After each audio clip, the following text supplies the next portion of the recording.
at 6:31 on October the 19th, 2023, and I will call this regular city council meeting to order. First, we'll do roll call. Mayor Pro Tem Villalobos. Councilmember McHubbard. Here. Councilmember Styler. Councilmember McLeod. Here. Councilmember Clinton. Here. And I'm Mayor Glaze. Would you please rise for the pledge of allegiance? I pledge allegiance to the flag of the United States of America and to the republic for which it stands, one nation, under God, indivisible, with liberty and justice for all. And to the Texas. Honor the Texas flag. I pledge allegiance to thee, Texas, one state, under God, one and indivisible. And please remain standing for the invocation. Dear gracious Heavenly Father, thank you, Lord. Thank you for this beautiful city of Martindale. And Lord God, we just ask for your guidance and in making government policy here and for your discernment. And Lord God, we just thank you for your gift of salvation. In Jesus' name, amen. Amen. Amen. Okay, so we have some public comments tonight. The first one is Stephanie Carl. Dylan, you might want to move on. I could just sit right here. No, I'm joking, I'm joking. I prefer to stand, actually. Hi, everyone. My name is Stephanie Carl. I am blessed to be a Martindale community member for 3 years now.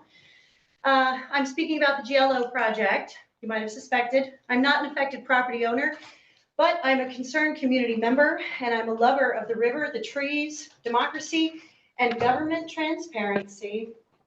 I'll also add that I'm a professional grant writer, and I understand the tedious process of drafting and submitting government funding proposals, as well as adhering to the management and reporting protocols. Now, I'm not certain of what is truly going on with this project, but I'll say that from the outside, it certainly comes off as a gross abuse of power. It seems like the handling of this award is at best careless and at worst duplicitous.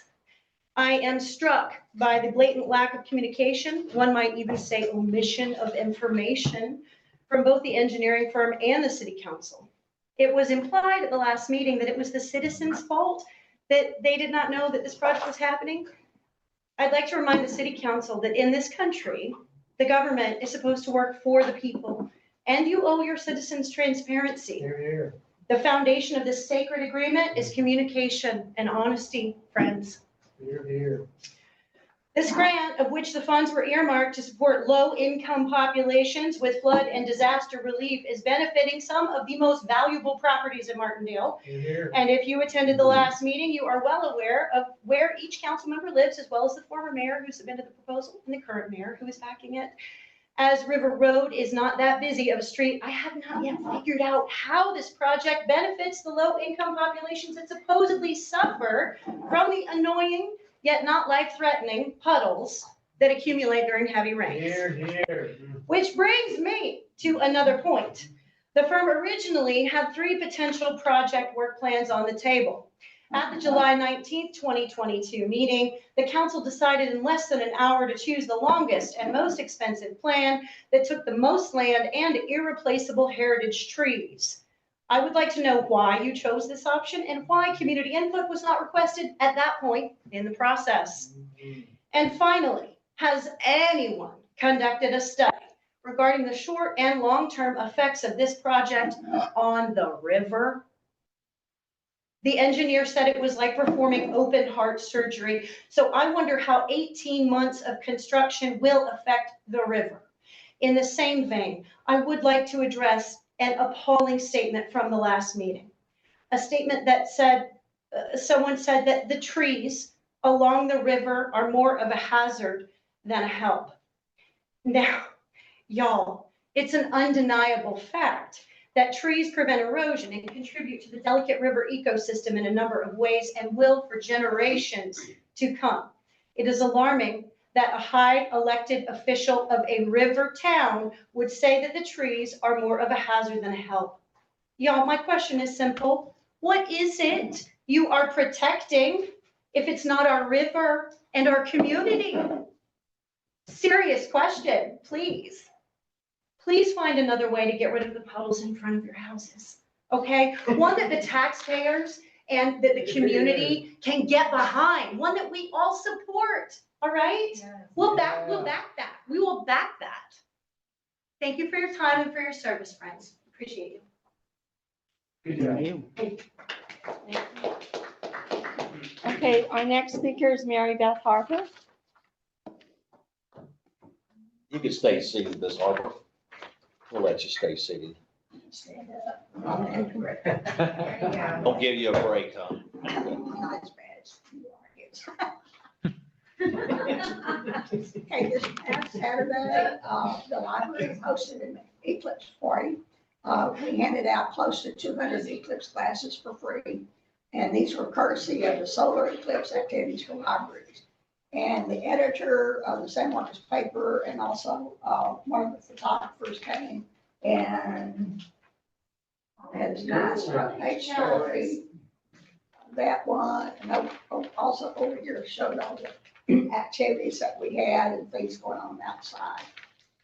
And if y'all were here on Saturday, all downtown was covered with people that wearing their glasses. Okay, this next Saturday, this weekend, okay, from 10 to 12, the library is having a Fall Family Festival. We're having a bounce house, a train ride, a fishing booth, and a bunch of other games. And it's going to be across the street in the courtyard. Okay, also on Saturday, the Friends of the Library is having a silent auction and raffle from 10 to 1. And this is going to be in Cook Store. Okay, the silent auction winners will be announced Saturday at 2 o'clock. And in addition, we're also selling raffle tickets. Raffle items include a generator. And if you remember the ice storms, the couple of ice storms we had, there's no electricity. The generator is a nice thing. There's a fire pit, a one-night stay at a casino resort in Louisiana, in which is really, really nice items on raffle. And those will be announced December 1st. Okay, then next week, on Thursday, October 26th, from 5:30 to 7:30, the library is hosting a free legal advice clinic. Here you get to meet with lawyers to discuss non-criminal issues like wills, estates, to landlord issues, anything that's non-criminal. Okay, on November the 11th, this is Help with Veterans Day. And Phi Gamma Delta fraternity will be cleaning yards and so on, doing chores for Martindale veterans. If you're a Martindale veteran, just call the library and they'll sign you up. Now, Friday, December 1st is our annual tree lighting. Santa's going to ride through the neighborhoods on a fire truck. I did contact Chris Germer. I hadn't heard back from him. Then Santa will take pictures, we'll listen to children's wishes, and we're also having activities inside the library. Also in Cook Store, vendors will be selling all kinds of wares, music also. And it's going to be a real busy night. Yeah, that's it. Thank you, Ms. Harper. Okay, Quentin Matthews. Hello, everyone. Like some folks in this town, I knew there was road and drainage improvements coming, but I didn't think too much about it. I allowed my property to be surveyed, but I had no real knowledge of land seizure or heritage trees under threat until I received a certified letter last month. I never attended any city council meetings or looked at any agendas. So shame on me, but I'm here now. Mayor Glaze has been a good friend and neighbor to myself and family for over 8 years living in Martindale. She works tireless for our community, and I believe she always has Martindale's best interest at heart. She's also done a great job hiring that gentleman right over there. Mayor Pro Tem Villalobos has been a very important leader for all members of our community. The work she has done with the River Commission, bringing powwows to our city, and events like the Bicycle Rodeo, Kite Day, and market activities are some of the many reasons Martindale is a great place for kids to grow up. Councilman Clinton's actions with the park is another reason why it's great to be a kid in Martindale. The man is dedicated and as someone who brings his kids to the park on a regular basis, we're very lucky to have him.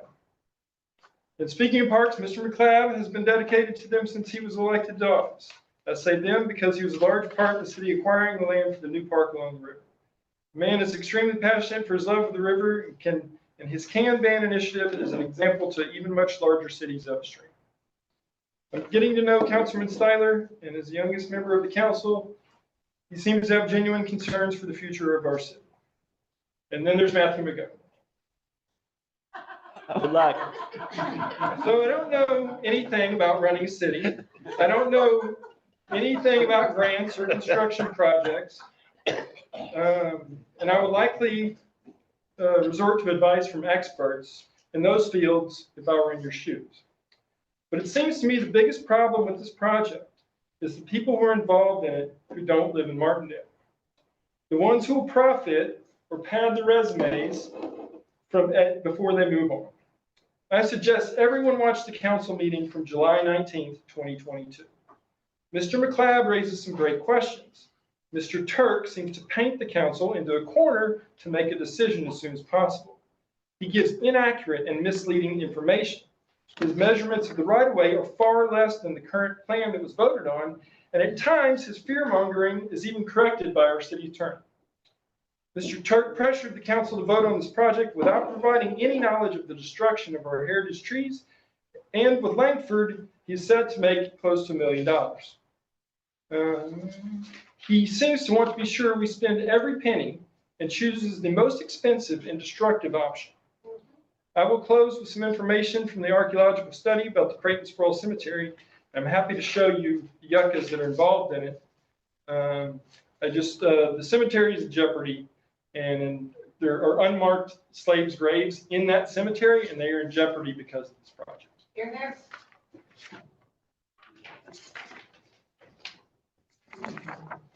Huh? What are you talking about?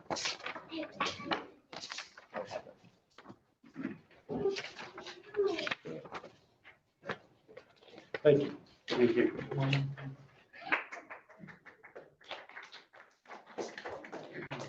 And I did send out a message that the next meeting is November 13th at 6 p.m. with Thomas Turk as promised. So we have that all set.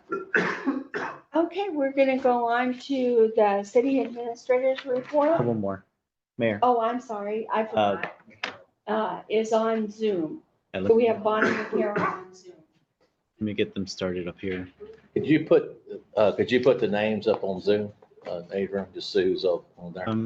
Sure. Appreciate it. Thank you, sir.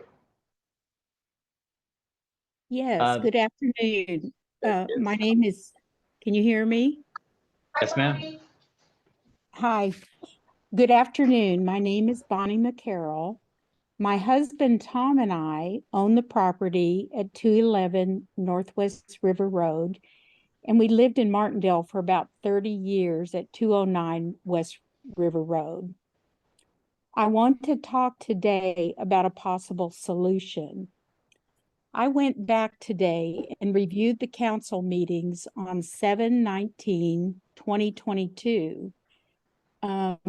Freeland and Turk presented the Northwest River Road Alternative Options Analysis. There were 3 options mentioned: the Northwest River Road alignment, which is the current plan, the McGovern alignment, and the Zangrilli alignment. I would like to ask the council to reconsider option 3, the Zangrilli alignment.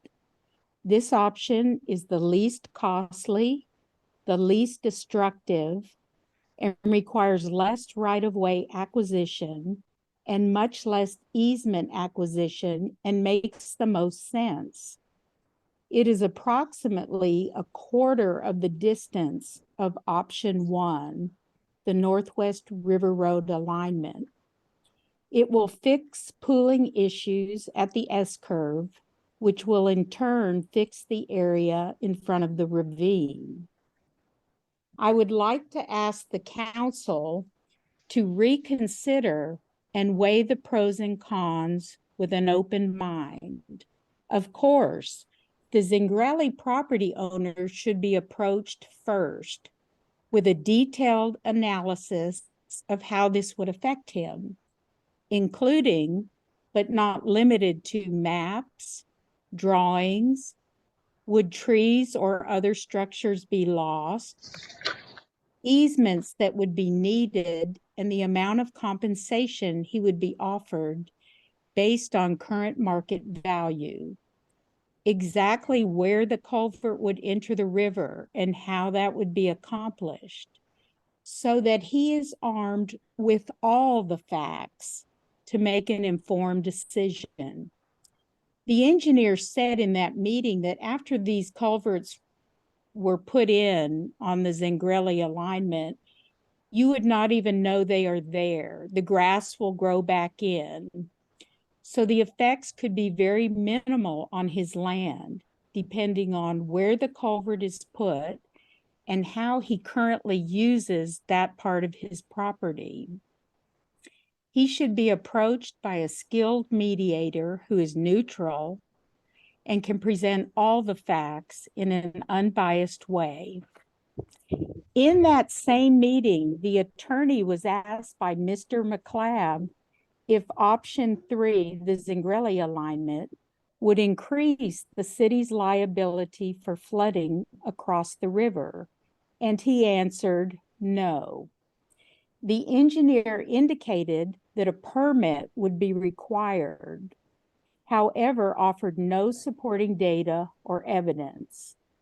I suspect that a permit might be required for all 3 options. I would like to request that the city investigate whether a water permit is needed for the Zingrelli option number 3 and the approximate time to obtain it if needed. But I would like to stress that requiring a permit should not be reason enough to discard the option. I am requesting that the city investigate option 3 again, leaving off the Northwest River Road fallout into the ravine. The money saved by eliminating the Northwest River Road alignment would go a long way in fixing some of the problems of drainage at Quail Run and along that portion of River Road that was dropped from the project for lack of funds.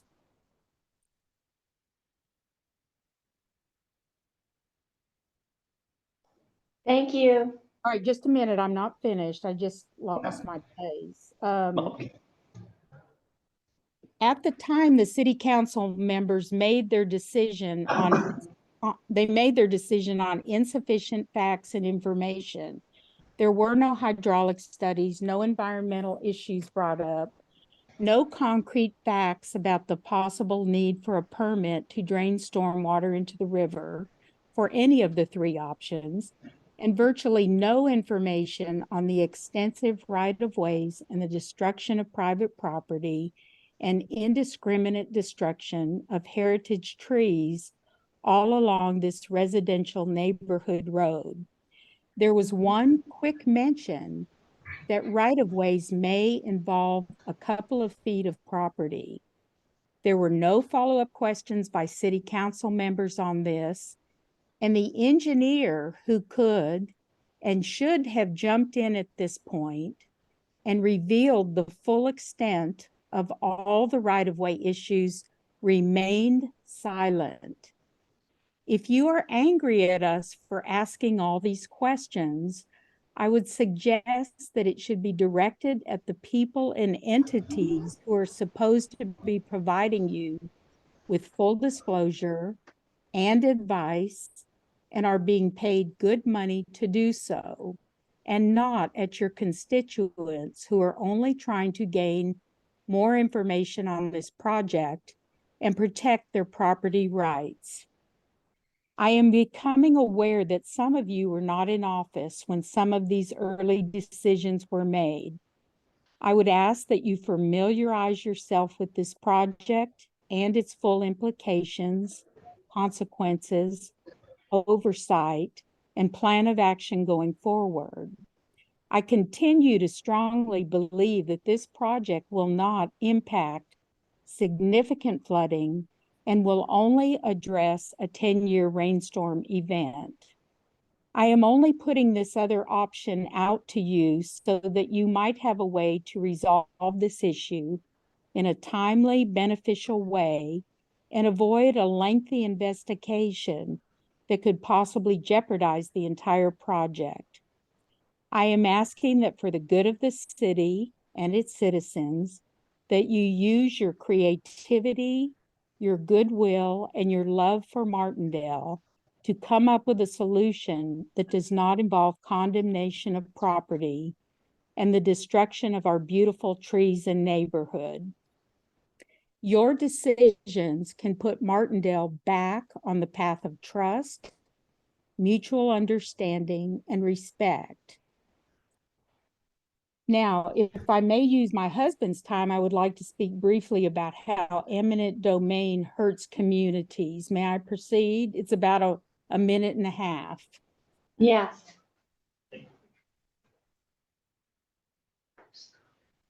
Yes, Bonnie. Okay, in the letter to us on 9/8/2023, the mayor mentions eminent domain may be considered if the city fails to acquire our property.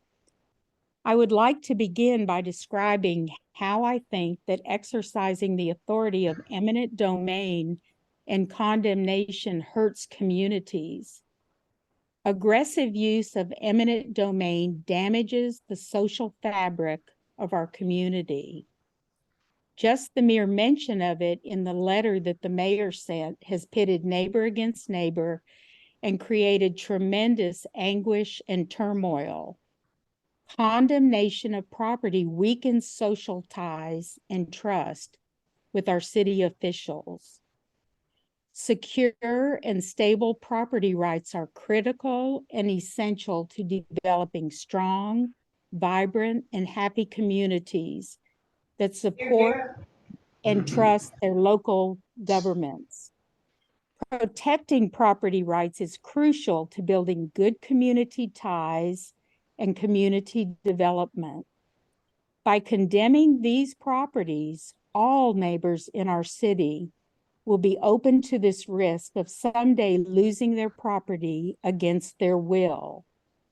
The poor and disadvantaged, as well as blighted neighborhoods, are at particularly high risk. It is these very populations that provide the advantageous statistics to help secure these federal and state grants in the first place. I urge you strongly to go back and review the meeting on 7/19/22 in this analysis of options. And I urge you strongly to consider other options. Thank you for your time. Thank you. Thank you.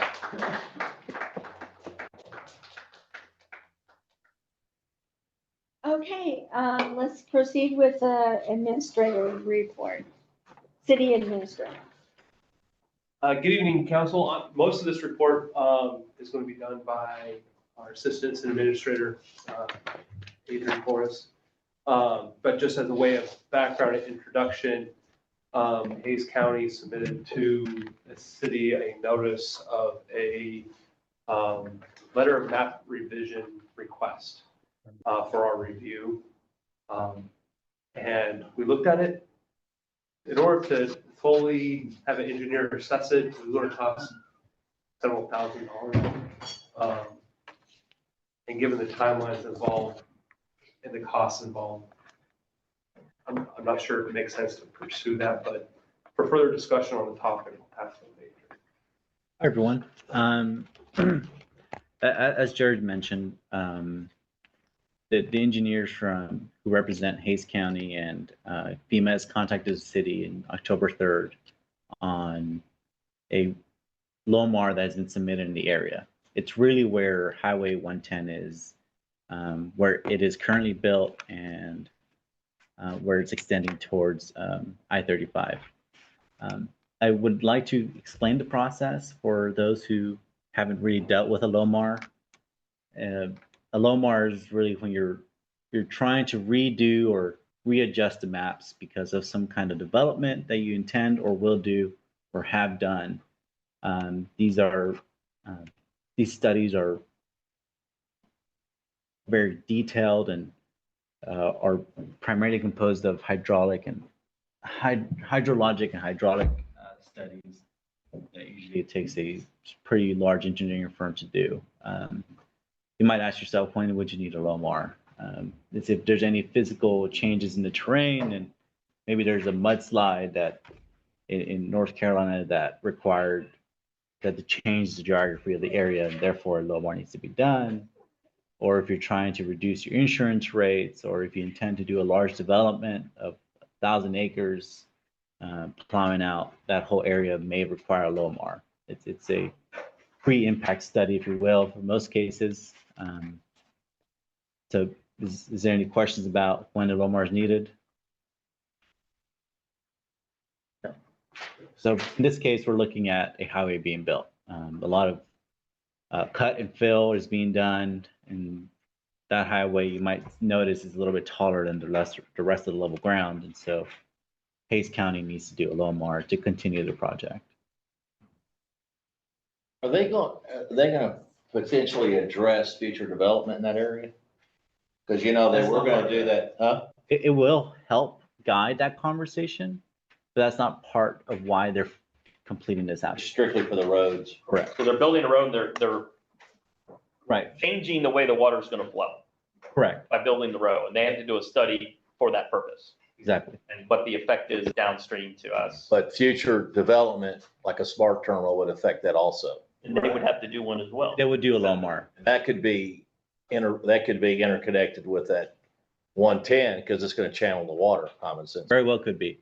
They might finish this LOMAR, and then in 2 months, when this LOMAR has been officially recognized by FEMA, whoever's running Smart Terminal may be required to do a LOMAR because of all the fill or all the cutting they're gonna do. They will have to do an analysis of what they intend to do and how that might impact the region. Now, the slide below, it demonstrates the proposed changes and how it might affect Martindale. But we know how San Marcos treats Martindale in the past, so. But this is Hays County, Well, but we're still dealing with FEMA. In the politics, but sometimes we rank pretty low. Right. And we have to be extremely cautious about this, because bypass, the Blanco River bypass, and they had modeling and all that stuff. I'm kind of getting off subject, but this needs to be addressed carefully. I don't know if the engineers can address this, but there's going to be issues down the road if that thing ever develops into some kind of terminal with all the impervious cover. So on that note, if whoever the developer is down the line is going to do a LOMAR, they are required to contact the local jurisdictions. In this conversation, it's Hays County, San Marcos, Martindale, Caldwell County. We've all been notified by FEMA that a panel in the area where Martindale is going to be affected. I'll show you the study below. So this is where this left side is where San Marcos is. The south side is where Martindale is. Here's FM 110. This purple region is what they're reducing. They're providing a more detailed look of what of their flood insurance study. Usually they do Atlas 14, and which is the highest standard today. I know they're coming up with new standards. However, the engineers that Hays County has hired are trying to revise these maps. And so Martindale flood panel looks similar to this. This image here is where we're at. On the northwest side is the changes. When we get submitted LOMARs, we have full intention to be transparent with the city council and if there's any further questions, we're more than happy to hear them and ask our engineers or their engineers. Yeah, this will be further discussion because it's going to affect I'm no expert, don't claim to be an expert, but that water's going to be channeled and it's going to make more of our area, I assume, more of a floodway. Right. It's going to affect our floodway. So Martindale hasn't signed off on anything approving these plans. However, this is for council's awareness, and Okay. we have potentially the intention to have our engineers look at it and review those plans. Yeah, it'd be a couple $1,000s. Our initial thought was, let's reach out to Hayes County. Since they're putting this cost on us, have them cover the cost of our We should. engineers doing the assessment. We haven't received a response on that request yet. Like I said, I have, I've had issues with Hayes County and I have issues with San Marcos. But they got a bad history with us. I mean, We're not gonna be able to stop this project. in No. any way, shape, or form. but no, but we The need, purpose of this is what? Just to let us know that It's Right. happening. we're getting toasted. We know when these maps are Or being water changed. coming in a channel form instead of, because a road's gonna change the flow. I'm not an expert at interpreting these maps, but there's nothing that I can see that, go to the next slide. That's where the firm is being done to update it. Nothing in the lower Martindale area is significantly changing in terms of the boundaries of the different flood zones. I think some of the hatching in terms of like timeline, how they come up with their maps and how fast the flooding is, I think that's what changes, but the area of the land affected by flood isn't going to So change. it's ultimately, That's from what I can best tell. ultimately, it's gonna affect the 100-year incident more than anything. Because that's really what they're showing us, or what we'll see from this. And that's really what's gonna affect all of this coming through town, so This is what being revised. that realm is, I mean, it's Yeah. probably really important for us to know that, to gauge what we need to do on this side. I think it would be beneficial to follow what you said. And we need to have engineers, and I think Hayes County needs to pay for our expenses on engineering, because He said, why are they, so they just pass this on to us because. So in the table above, there's a process, determining whether you need to do a LOMAR. They've been talking about this for a while. But now, before it was just FYI, now it's please respond. We're getting towards this public comment and FEMA decision. FEMA has reviewed this application for months. They've had it for months, but they officially just notified us. Required us to take any action. And then how much time do we have to reply? That's a great question. So actually, It is- if you go down, go to their slide. Are you able to zoom in on this? Or The top one. Above. So you can see how there's within the purple boundary, excluding the area on the far left of the slide.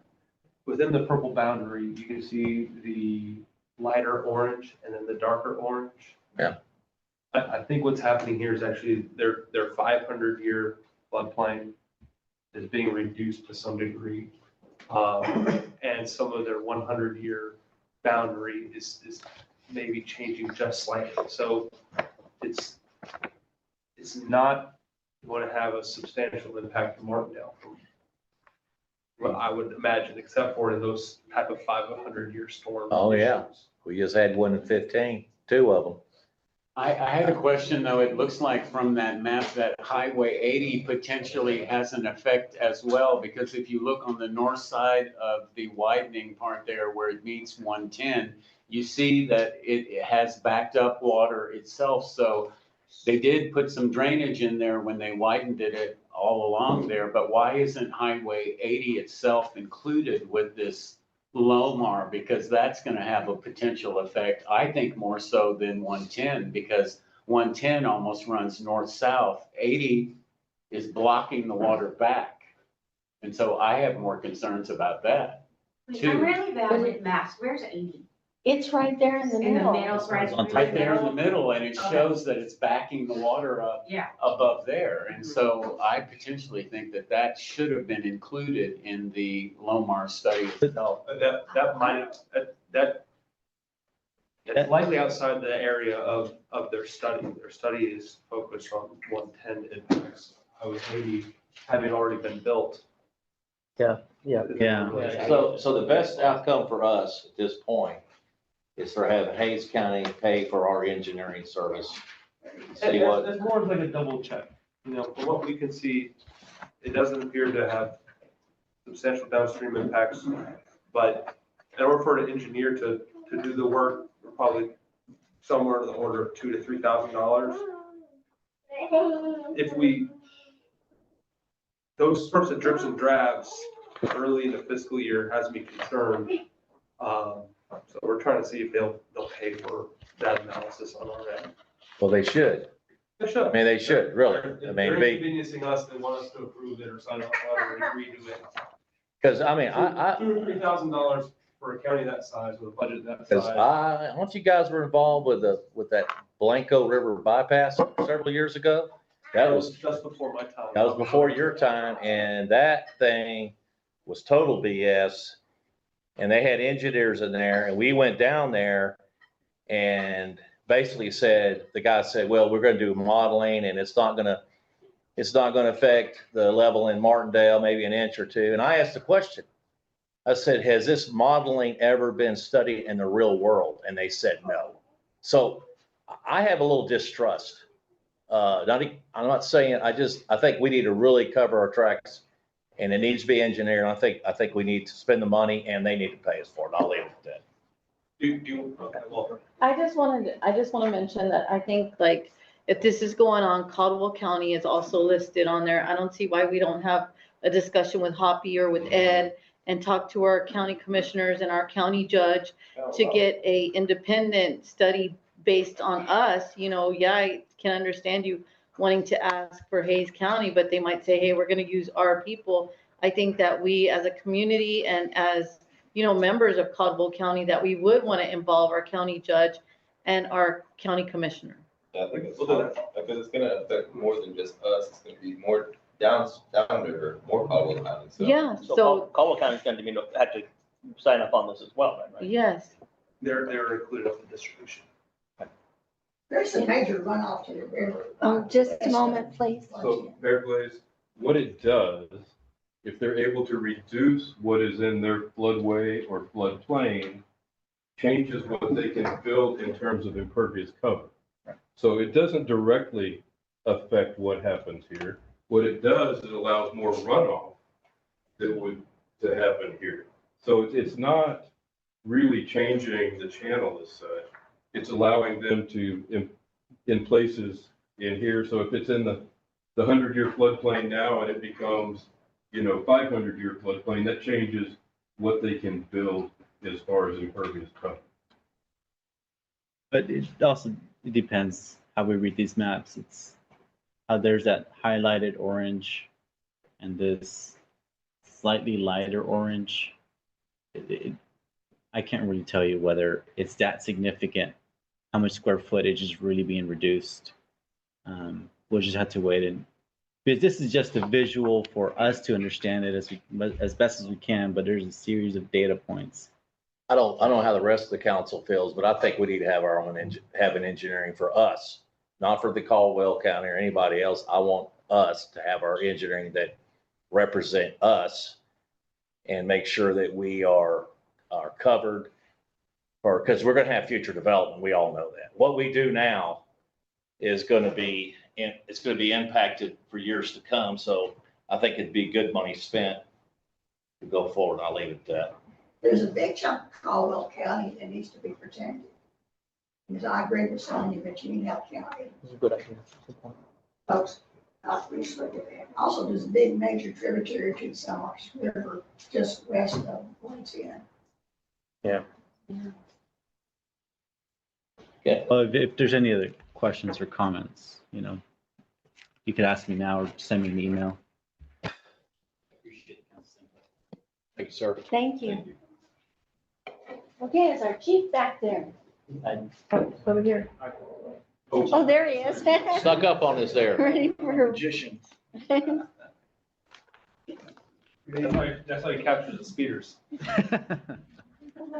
This is my September report.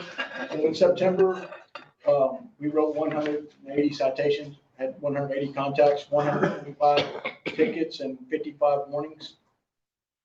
And those were all over the city, not just on 80, those were all over. Our patrol activities, we had 3 animal calls, and I'll address something now that's been those 3 animals that were running loose. I know that's for next month's report, but I'll say they're in custody, put in lockup and Lockhart. So, yes. So thanks to everyone. I will say this, we don't follow Facebook. So when people post stuff on Facebook, it's falling on deaf ears as far as we're concerned, because we don't follow that. People send me the stuff that's on there, they'll email it to me or whatnot. But usually people go in there, I saw them, and you see the time on there, it's like 3 hours ago, and no one ever called dispatch or anything about it. And so they're putting it on Facebook and saying, I saw them, sending pictures of them, but not calling anybody. We did go out with animal control. We have a MOU with the animal control from Caldwell County. We worked with them. We went out and set up some food plots. So what that was, we took dog food and set it up there to see if they could be friendly and come to that area and just eat the food, right? And so those are some things we did. They actually went down, they were caught on at Don's Fish Camp. A citizen caught them. We didn't, and they weren't aggressive to the citizen. They just came up to them. What's happening when we get there, we're already chasing them. Sort of like a dog a long time ago that I think the mayor now owns, or mayor's daughter owns now. That dog ran like the wind. I personally chased it a bunch of times, right? But that dog would run like the wind. But once they get comfortable and they just finally walked up to someone, that's what happened with these dogs. They were able to trap them and get them and call us, and we went and picked them all up. Were they pit bulls or what were they? No, they were just Random. mutts, just random dogs. There were some pit bulls we saw the other day. I was just curious.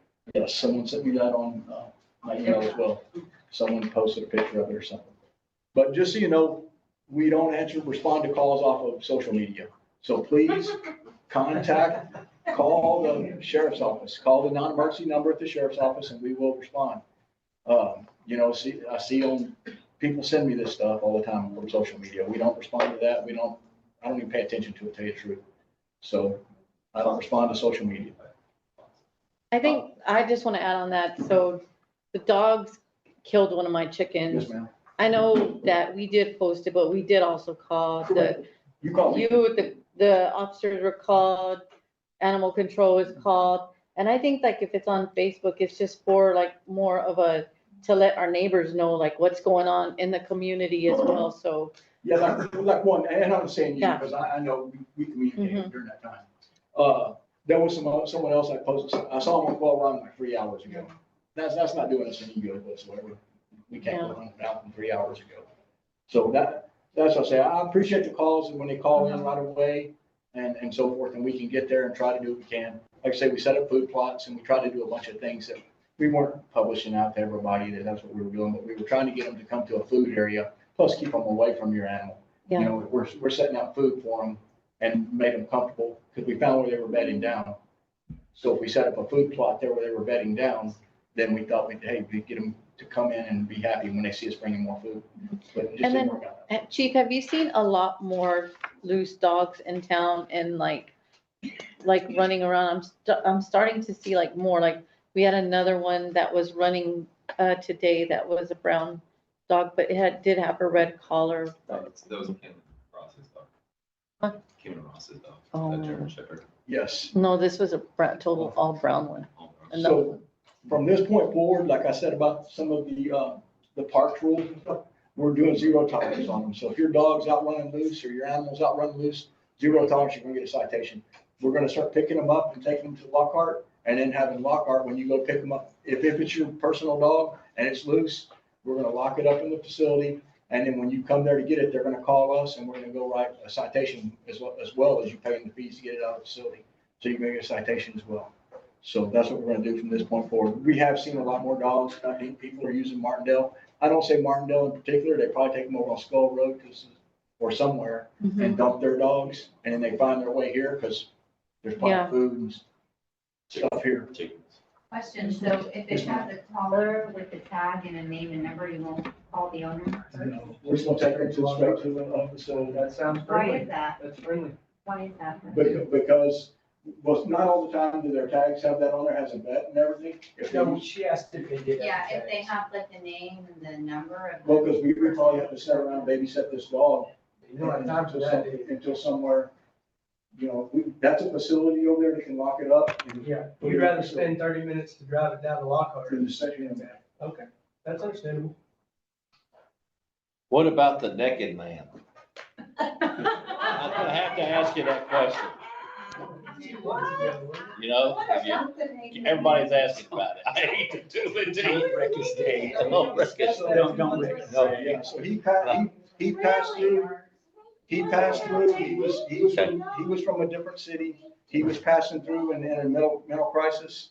And we took him into custody, had him medically cleared, and he was placed in jail for the substances he was on.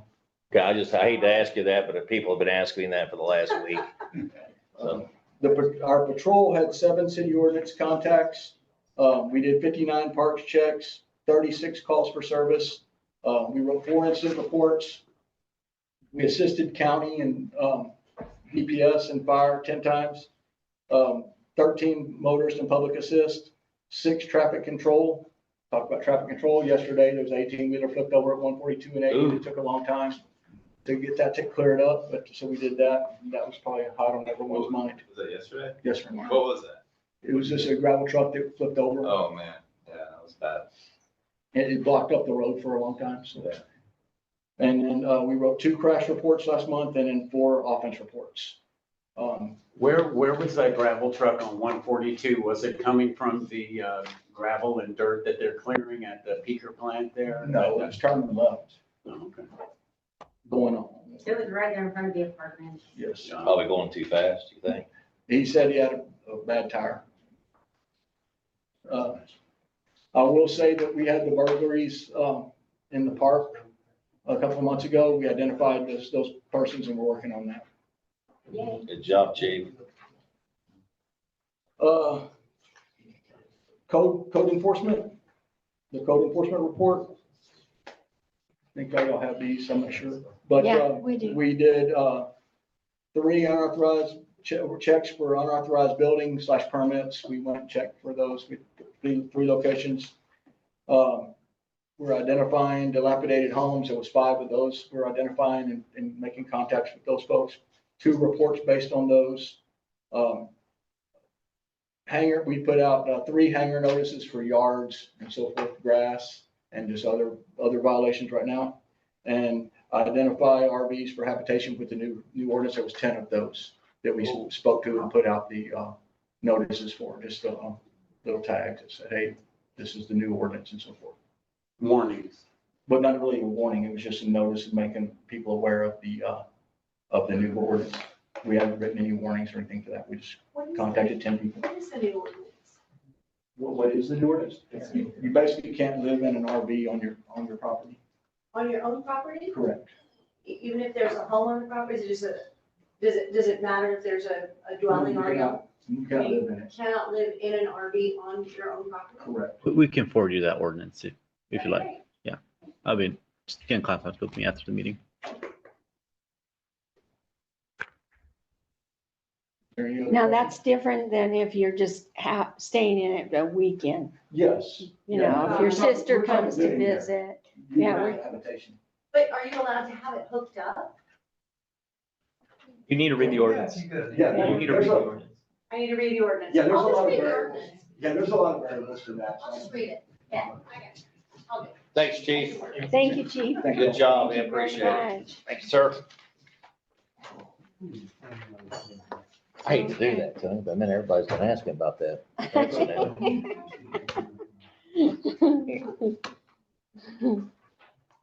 Okay. Should we, I was gonna go into executive session or should we just? It's up to you, boss. Have a item. Yeah. 2.3 River Advisory Board. Oh, yes, the river. You gonna talk to us, advisory board. Mamie? How'd you know? You gonna come up to the podium there? Okay, we're gonna have the River Advisory Board report. So I'm Jay Daniel. I'm the chairman of the River Advisory Board, or committee, I believe is the right term. I don't know how it gets getting called board. Naturally, we spent quite a bit of our last meeting talking about the drainage project. As I'm sure you all are tired of talking about, I worked for the city of Houston for a long time, so I learned that it's not my job to be political. I approach this committee the same way. Once you've made a decision, it's our job to work through it. I will say that once I moved to Martindale, I learned this. My first city council meeting I attended to was the disposable container ban, and at that point I realized most places, all politics is local. In Martindale, all politics is personal. Amen. It's important to realize that. I will say that I hear a lot of talk about heritage trees, and you're using the wrong term. A heritage tree is generally something that is a very focused tree. If you're an Aggie, you know, there's the tree that everybody gets engaged under. If you're at the city of Houston, it's the hanging oak at Sam Houston Park. Here's the shoe tree. The shoe tree got hammered a long time ago. Yeah, However, that is not to say that these large trees are without value. If you were to have to transplant one of those trees, you're probably at the $50,000 to $60,000 range. As the city of Martindale, you own those trees. This is my profession is in Parks and Recreation. So you own the trees that are in the right of way. If somebody wipes out a tree, their insurance is liable to pay for that tree if it's a public tree. It's actually, if it's a private tree, their insurance is liable to pay for it if it's valued. So that being said, we request a new plan from the engineers for the GLO grant project that prioritizes boring under the non-invasive native trees. Oaks, pecans, elms, and cedar elms, for instance, that are diameter at breast height, DBH, of 4 inches or over. That's when a tree begins to have real value. You know, it's not height, it's that diameter is what, so that's our number one recommendation. And we ask that the city council request that the engineers utilize the least impactful traffic control plan. I think if that's taken care of, it takes a lot of the right-of-way issues out of play. And the committee thinks that too. Other things that we've worked on, we're working on the city's participation in NFIP, National Flood Insurance Program. Adrian's really looking into that, and we're providing support as needed. We have been trying to work with the water company, and Tommy's already walked out, as to how we can enforce the drought restrictions, because there's nothing in city code that we know of that actually provides a way to cite somebody for watering on an off day. Although we're getting to the time of year where it's not near the problem that it has been. We've requested that the city determine if the fill activity at the Southeast River Road gravel pit is in compliance with the city's flood prevention ordinance. We believe that is in the floodway, and so it probably affects the actual digging either way. And it's been a non-regulated thing. I believe this has been checked out and answered. We've looked at the parking lot behind the church at 312 Lockhart because they covered a good deal of it in crushed asphalt or milled asphalt if you prefer. But I believe that's been determined that it was in compliance. That's probably one of the things Tommy talked about. We're going to talk about that more a little bit later. And then one of the things we have worked on is Clean Water State Revolving Loan Program. The city's engineers working on the grant application. We're hoping for the highest level of loan forgiveness for that. And David Price's TRPA is consulting with the city for the 100% capture and reuse. And that's all I have unless you have questions. No, I got out of this easy. Mike, you don't have anything? Hey, you got the boring. I'm all for the boring. Thank Let you off easy the first Hey, time. I think we were talking with Turk about having it one way in and one way out. Not have through traffic. That would be less traffic flow. You know, my last project with the city of Houston was the tunnel that goes through Memorial Park now. I don't know if you're familiar, if you're not familiar. And so you took a 6-lane road and had to shut it down and find alternate traffic thing. Finding a way to do traffic control on Northwest, or I get it backwards all the time, River Road this way, is not the end of the world. Inconvenient, but not the end of the world. I had a question about the gravel pit. The engineer that did a study on that said he mentioned the word export and import. So if you have a big hole where the gravel, as it mentions there, he's trying to create a easier condition of land for his cattle. Right. But if a bunch of gravel had been removed and there's gaping holes there, then I know you can't fill in the floodway, but the engineers seem to think that since so much was removed, that putting it back in seemed fine. I think, in my opinion, that what he did was he increased our flood conveyance, and thank him for that. But in my professional opinion, Define flood conveyance. if it's the floodway, Yes. water's gonna go, floodway assumes it's going to flood in a 100-year event, or even less, because it's going to happen all of the time. So if you put loose fill in there, what's gonna happen the first time it does flood? It's going downstream. Or across the road. Or across the road, or somewhere. Yeah. Probably, again, this is an opinion because I'm not an attorney and I didn't play one on TV. Probably when they excavated it, if they did that without a permit, that was illegal under the city's ordinance as well. That was many, many years ago. You know, that's okay. I mean, you asked the question and I'm trying to answer Okay, it. yes, yes. So that being said, I think if you try to fill back in a floodway, you know, now we're talking about you're affecting something upstream or you're affecting something downstream. Okay. All right? Yes, sir. Anything else? Thank you. No, thank you. I'm going back to Round Rock now after I go to the train. There you go. Thank you. Thank you. Thanks for the information. Give them a ticket now. Yeah. Good morning, Jay. Where's Tommy? That's what I say.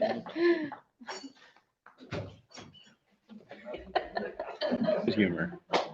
Okay, so our city treasurer is here, and I would like to go into executive session to do his performance review.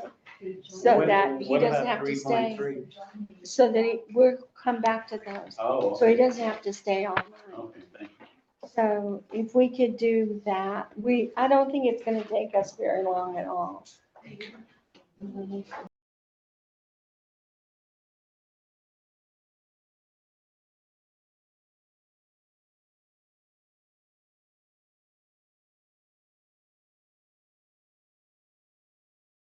Regular session, and it is 8:00. Adrian, can you see who's still on Zoom, sir? I appreciate it. Yeah, 1 second. Maybe note down the time. All right. We have 2 other people. Thank you. User 1. Yep. Oh, is that you guys? No. Perfect attendance. Perfect attendance. Oh, yeah, I know. Perfect attendance. Okay. All right. We're gonna go on to 3.1. We are looking at a resolution that Adrian has written, and we want to talk about policies for open meetings. So back to Zoom rooms and all that stuff, I might talk about a little bit.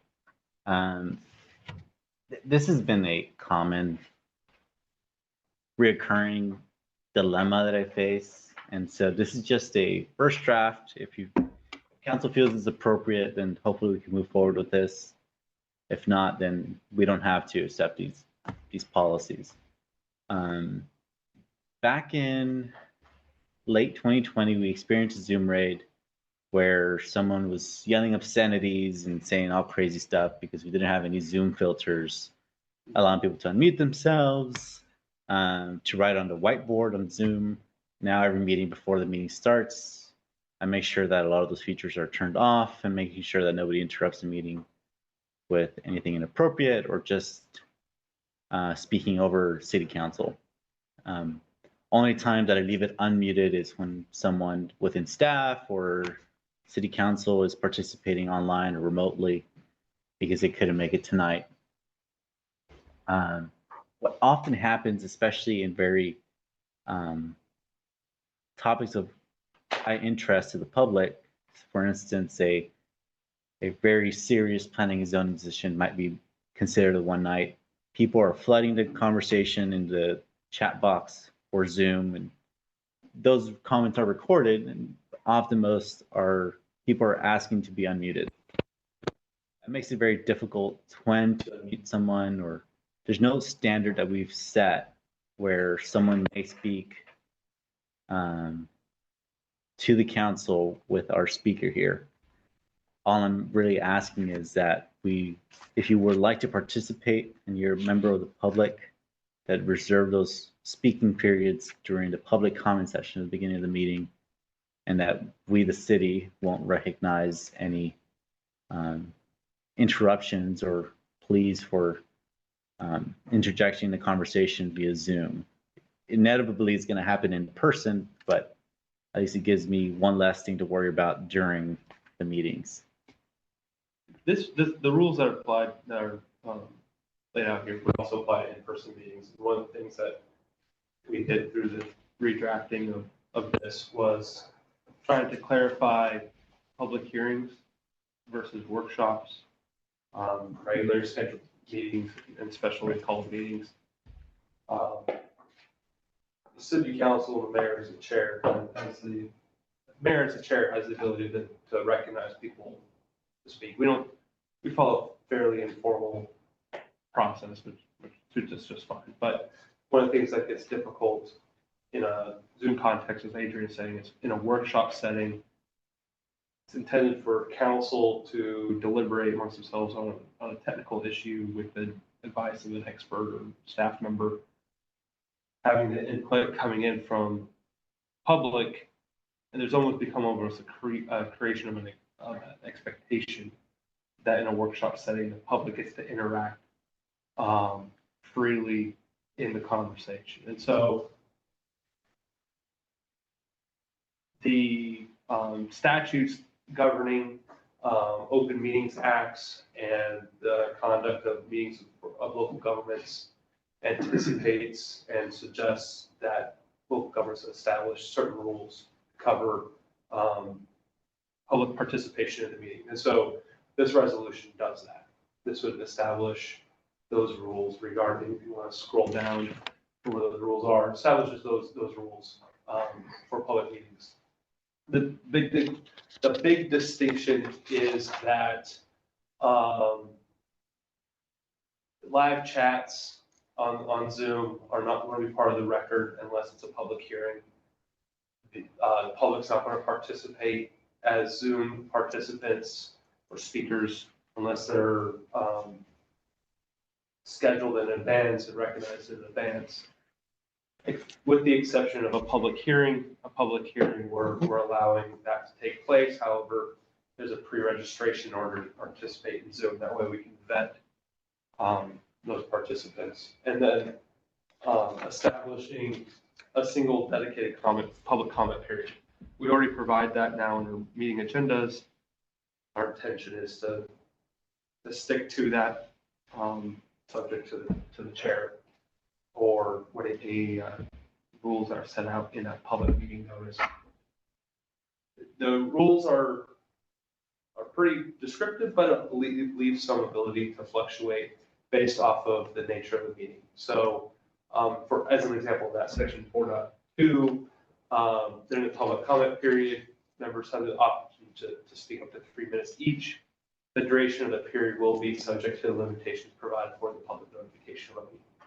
So if there's a meeting that is not a public hearing that is receiving a lot of interest, there's no requirement that the city hears every comment that the public has. And so it may make sense to limit that to a certain number of speakers or to a certain total time period, and then it cuts off at that point. Hey, I don't know, man, 3 minutes, that's kind of, I mean, we got a really hot subject, you know, I think people sometimes deserves more than 3 minutes. So, You know, I mean, that's always been kind of a stickler for me. If you got something really hot and heavy and it takes more than 3 minutes, I know the county commissioners let you talk more than 3 minutes. that's something the council, as we go through this resolution, can consider changing. It's difficult just because like if we do have a hot subject and there's 18 people here, then we have to sit for 5 minutes per person. And I understand we're supposed to sit here and listen to it, but we do need to monitor our. 3 minutes is the common number that is used across the entire state. And what I think has been really good about this is most people, the vast majority of people finish within that time period. But every time that someone has wanted to go beyond that, within any measure of reason, the mayor's. Should we put it in there if somebody wants to give them their 3 minutes, they can? We have done that in the past.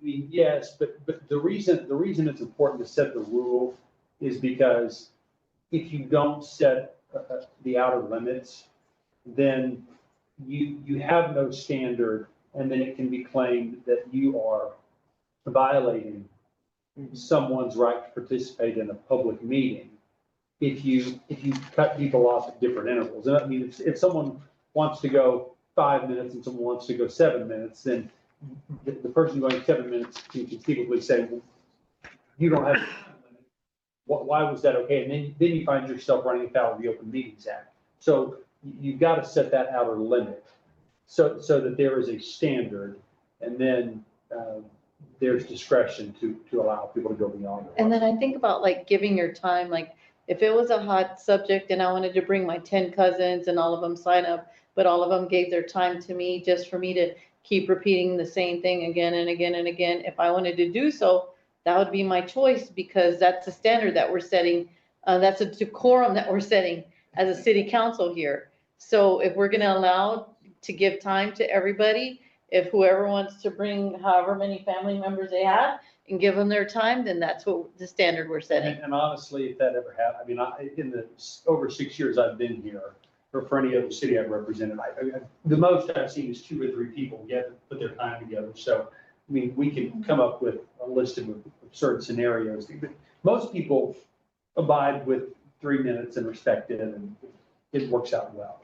It does, but I can also see like, what if, and I'm not talking about, it doesn't have to be here, but I've been at other meetings where the mayor will favor someone and allow them to speak, and then someone else is not able to speak because what they're coming out of their mouth. So then it comes like you're picking and choosing, you know, who's gonna be able to talk. What's been great is I think the mayor's always erred on the side of letting people that appear to oppose something that's happening speak as long as they want. And that's. Can we put that something in writing? I mean, up to discretion of the chairperson or the mayor? It's always, that's I implied. don't think you want to, because again, then you create this ambiguous standard where you can run afoul of the Open Meetings Act, because people have a right to publicly speak and participate.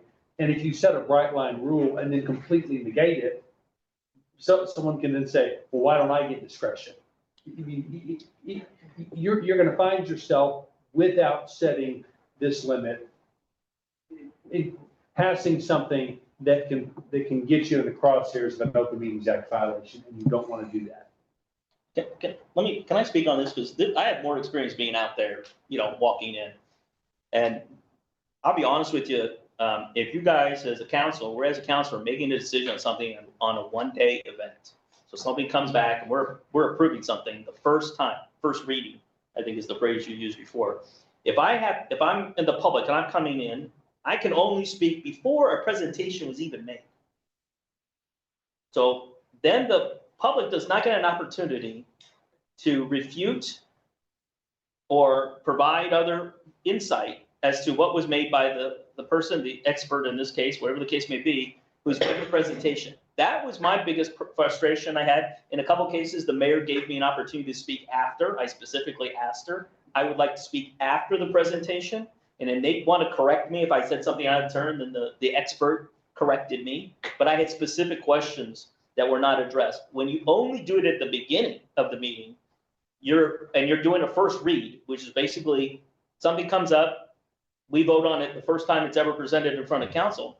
The public does not, in essence, have an opportunity to react to this. And in some cases, no offense to you, these packets are not available 3 days in advance. So there's, they don't know what's going to be presented.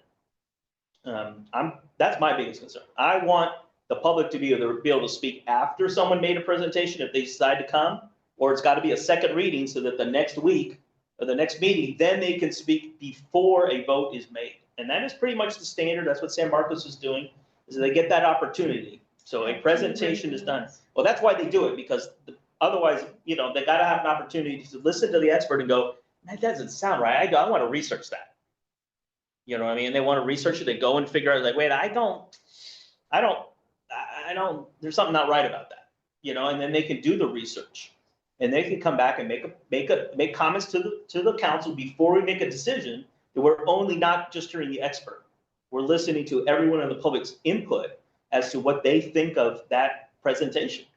And we don't get that opportunity right now. It just kind of is a little limbo because we do a lot of stuff. Not that anything's been significant that we pushed through, but it does open that door that we've done a few things that, here goes my wife. Good luck. Yes, Dorothy. Well, thank you for recognizing me, because this is, am I allowed to ask a question? Should I raise my hand? Should I not raise my hand? Am I gonna get called on? Am I not gonna get called on? Am I wasting my time? Can I talk? There are no rules. I don't know. I've been shut down. I've been allowed to talk different times. So I'm glad that y'all are coming up with this. Regarding what Matthew said, what the other point I wanted to make about that, which comes up for me, and usually he's able to answer it for me, but just in case there's anybody else like they're out here, is that if this is the first time that something is being brought forward and we have a speaker and the public is not able to address the speaker or address the council and ask a question, it might not be a question that has been asked or clarified. Or thought of. And if I have to leave here and I don't get that question answered, I'm really frustrated, really frustrated, because I feel like my rights have been stripped from me. Does that make sense? so I think we definitely, the city definitely needs to have a set rule, because every meeting is different.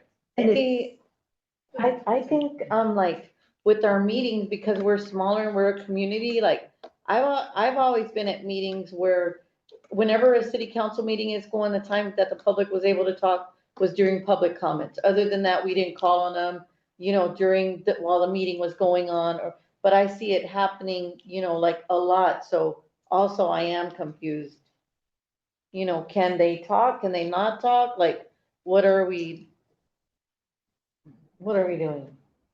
So the rules that are being proposed is that public comments would not be recognized after the conclusion of the public comment period, except for public hearing, as otherwise may be provided for in the public notification of the meeting. That comes from section 4.4 on the bottom of the screen.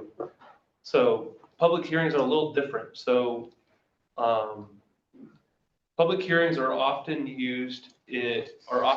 in specific areas that are mandated, like planning and zoning requires public hearings, budget setting requires public hearings. And with them comes some legal considerations on how those are conducted. However, unless our attorney said things different, I think we could call some of these meetings where the intention of city council or intention of the mayor is to receive a lot of back and forth with the community, to call them public hearings. Public hearings are hearings that statutorily provide for public input. public comments at a regular city council meeting are not a right. It's gratuitous.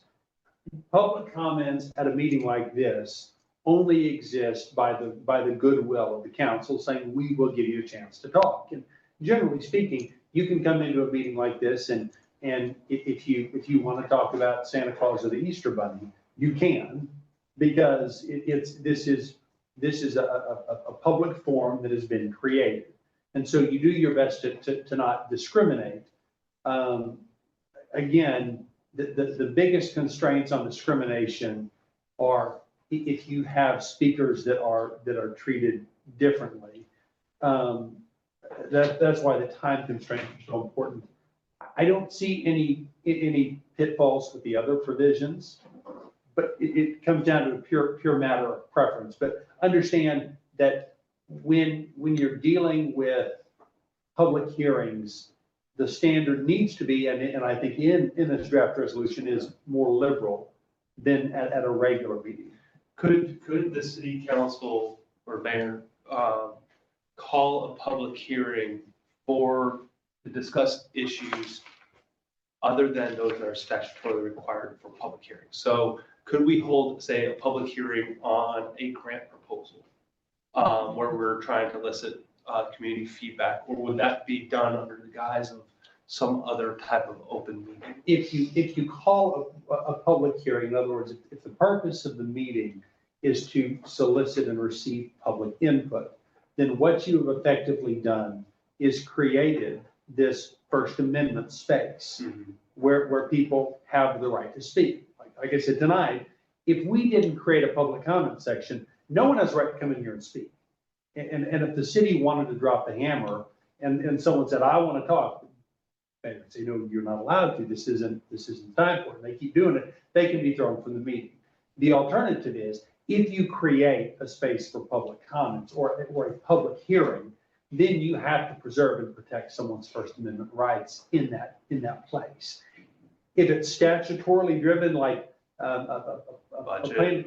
something like that, a budget meeting, you have to not only protect their First Amendment rights, you also have to protect the statutory rights.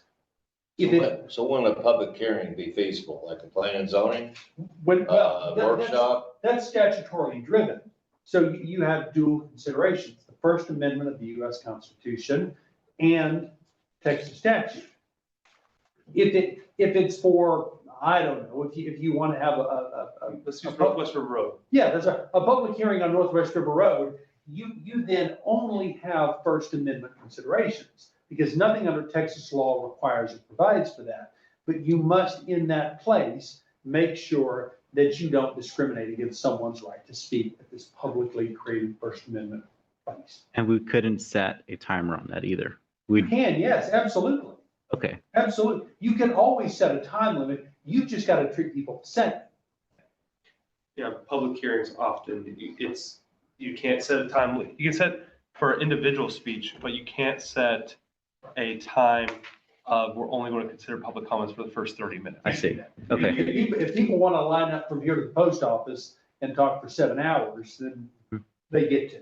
Yeah. I see. There we are. And I think as the mayor always does, err on the side of letting people speak even longer, because you'll never find yourself in trouble if you do that. And I suppose if someone one day goes on for 45 minutes. Oh, yeah. So we could have so I'm trying to follow you here. So we could have a workshop with a public hearing, and then there'd be a comment section during the public hearing. Sure. And therefore you're more lenient as far as the interface with the public. I think as a practical matter, as the presiding officer of the meeting, the mayor always has discretion to allow people to speak longer. Where you want to be careful is, let's say you allow someone to speak for 5 minutes on something you like, but then someone goes 5 minutes and 15 seconds on something you don't like. You go, no, stop, don't do that. You can potentially find yourself in a pickle, but someone's got to raise the issue. I don't know, we never encounter it because human beings in this context, I think, are inherently reasonable, and we've as a city been reasonable, so you don't run into these problems. Yeah, we've had people interrupt us when we're delivering, and that's gotta stop. And if we're delivering an issue, Yeah. and people start hollering around the crowd, that can't happen. Well, that was my point, Mike, is if you're doing it on a one-off and those people have something to say, their only opportunity to provide any. That's why we need to have. Is doing it at the second It's meeting. not their only opportunity. Our emails are Well, published. but most of the time, when you're hearing, my opinion, okay, just when they're making a comment in counteracting what they've heard by someone during the meeting. So the course of direction, has gone over here, there's new information that has been presented by somebody.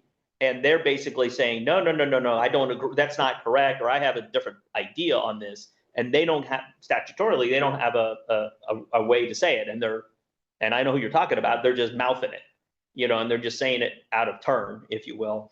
But there is no opportunity for that person or anyone to say anything. Well, yeah, but I think it's important to be clear, though, that the purpose of public comments is not to provide the public an opportunity to rebut every agenda item following an agenda item occurring. Yeah. Generally, the way that it works is you do it one of two ways: at the inception of the meeting, or alternatively at the inception of an agenda item. If you craft your public comment policy in a way that says this is a back and forth and a give and take between the council and the public, it blurs what this is, which is this is the elected body of the people that is presumably speaking for the people, not against the people. And so I would caution against making it an us against them thing, because that's not what the system is designed for. If we're going to carve out times, it's generally the beginning of the meeting. If you want to speak on a specific agenda item, you can, or if you want to speak at the end of the meeting. Now, if you want to build in flexibility, and someone says, I'd like to speak on agenda item 3.4 at the beginning of the meeting, and the mayor goes, okay, that's fine. And when 3.4 comes up, you can say, I would like to reserve my comments until the conclusion of discussion. Can I do that? I think that's fine, but we don't need to build in this adversarial back and forth. Just simply provide the discretion to speak beginning, on the agenda item, or at the end. And I agree with you. I just want that flexibility, that it's there, that person has that opportunity. Limit them for 3 minutes, but let them make the decision. And you awarded that to me on several occasions where I've said, look, we have a long meeting. I don't want to talk at the beginning of the meeting when what I want to talk about is an hour and a half away from now. I want to talk right then because it's fresh in everyone's mind. I don't want to stale the conversation. I've seen city councils go both ways. Under Mayor Bunker, he allowed people to talk, and it did become very adversarial. And then under Mayor Denny, he didn't ever allow anybody to talk. And I think y'all got more done. Well, I did call the state and talk to an attorney about this, just because I was curious. That during my specific question was, and I don't know if I'm going off word, so I apologize, but my specific question was, when a motion is made and seconded, and then it goes into discussion at city council, can the public speak? Well, that's what we're talking about. I know. And so I asked that question because some meetings the public has been allowed to speak, and some meetings we've been told we cannot speak. So I asked, what is the way? And basically the attorney told me it is based on whatever the city's ordinance is. Which is what you're trying to define. Yeah. And there hasn't been one. I mean, the difficulty that you have here is if you set standards, those standards, I guess to use a criminal term, can and will be used against you. So you just, I mean, be mindful of that, but that was good advice that you got from the attorney. I mean, again, if you want to let people engage, if you want to let people talk, can. You got to treat people the same. You know, I don't know why people don't email us more, or like if I'm walking the dog, I'd probably talk to more people than at any other time. Yeah. But, you know, to just email us and say, hey, I'm concerned about this topic, can you tell me what it's all about? There's one citizen outside of city council that does that, and that's Candy Beckley. She comes about once a month and she wants to know what's going on.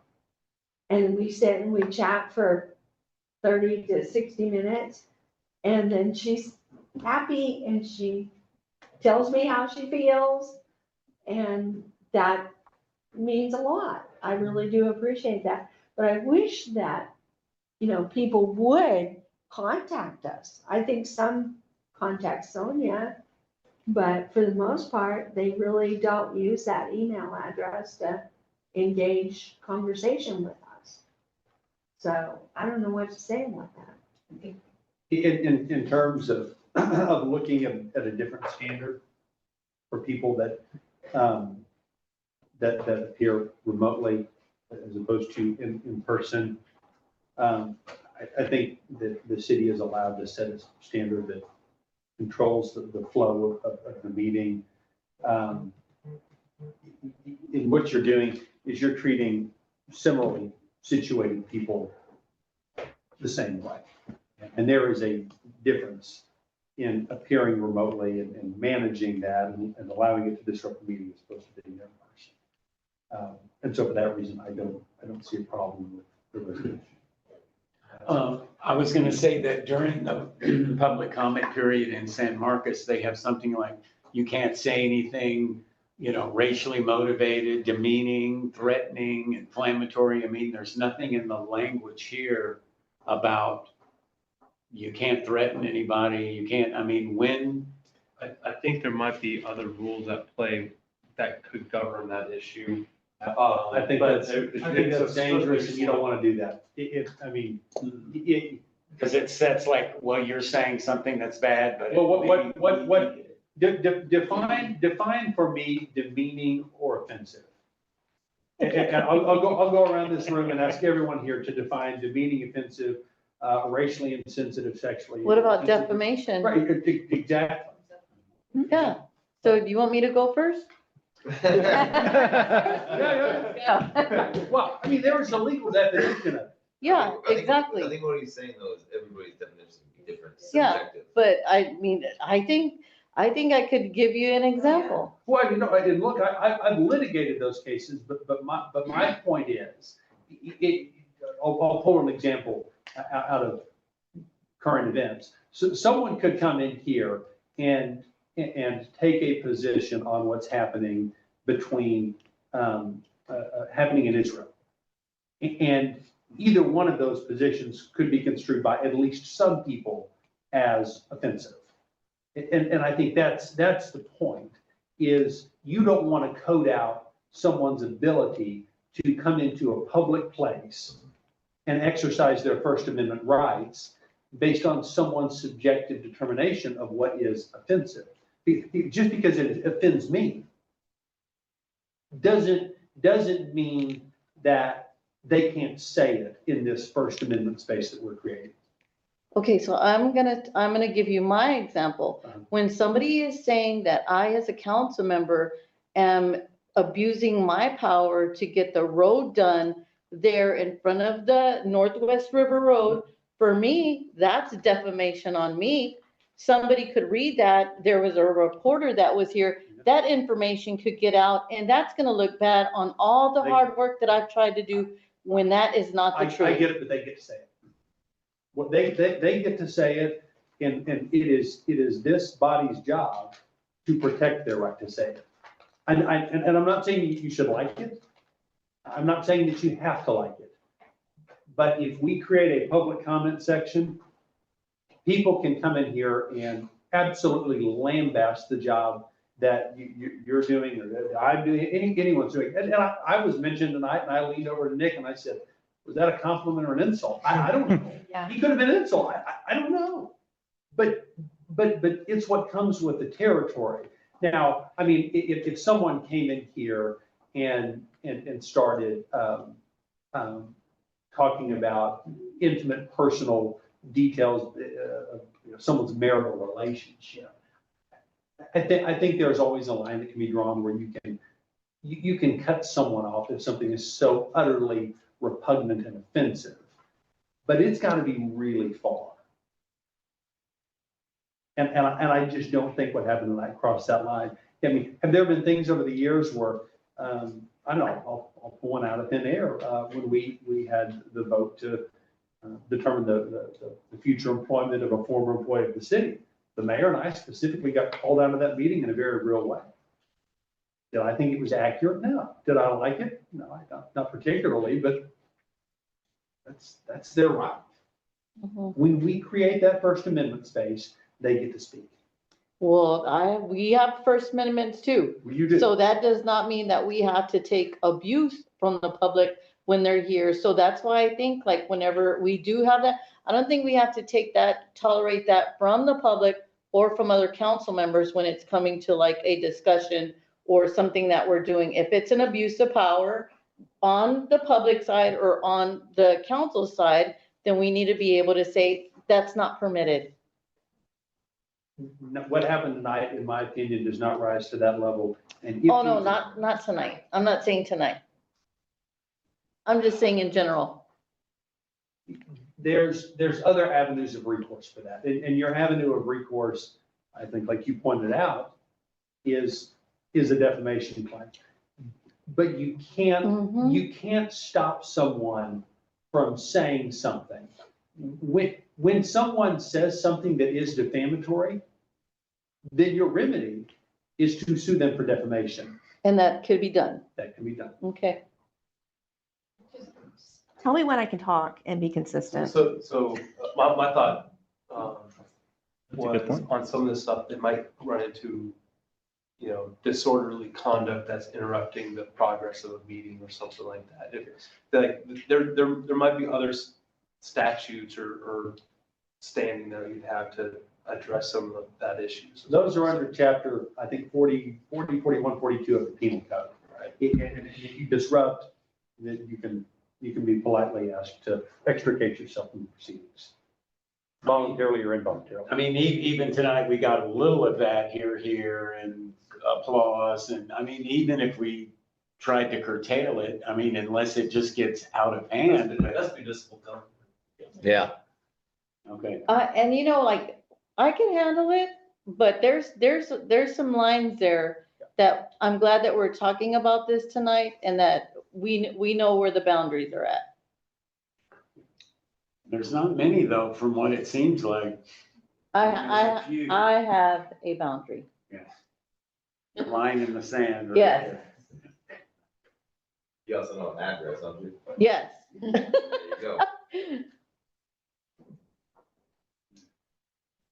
If the city council wants to entertain passing this tonight, there are a couple of typographical errors in this document that would need to be Yeah, I saw that, updated.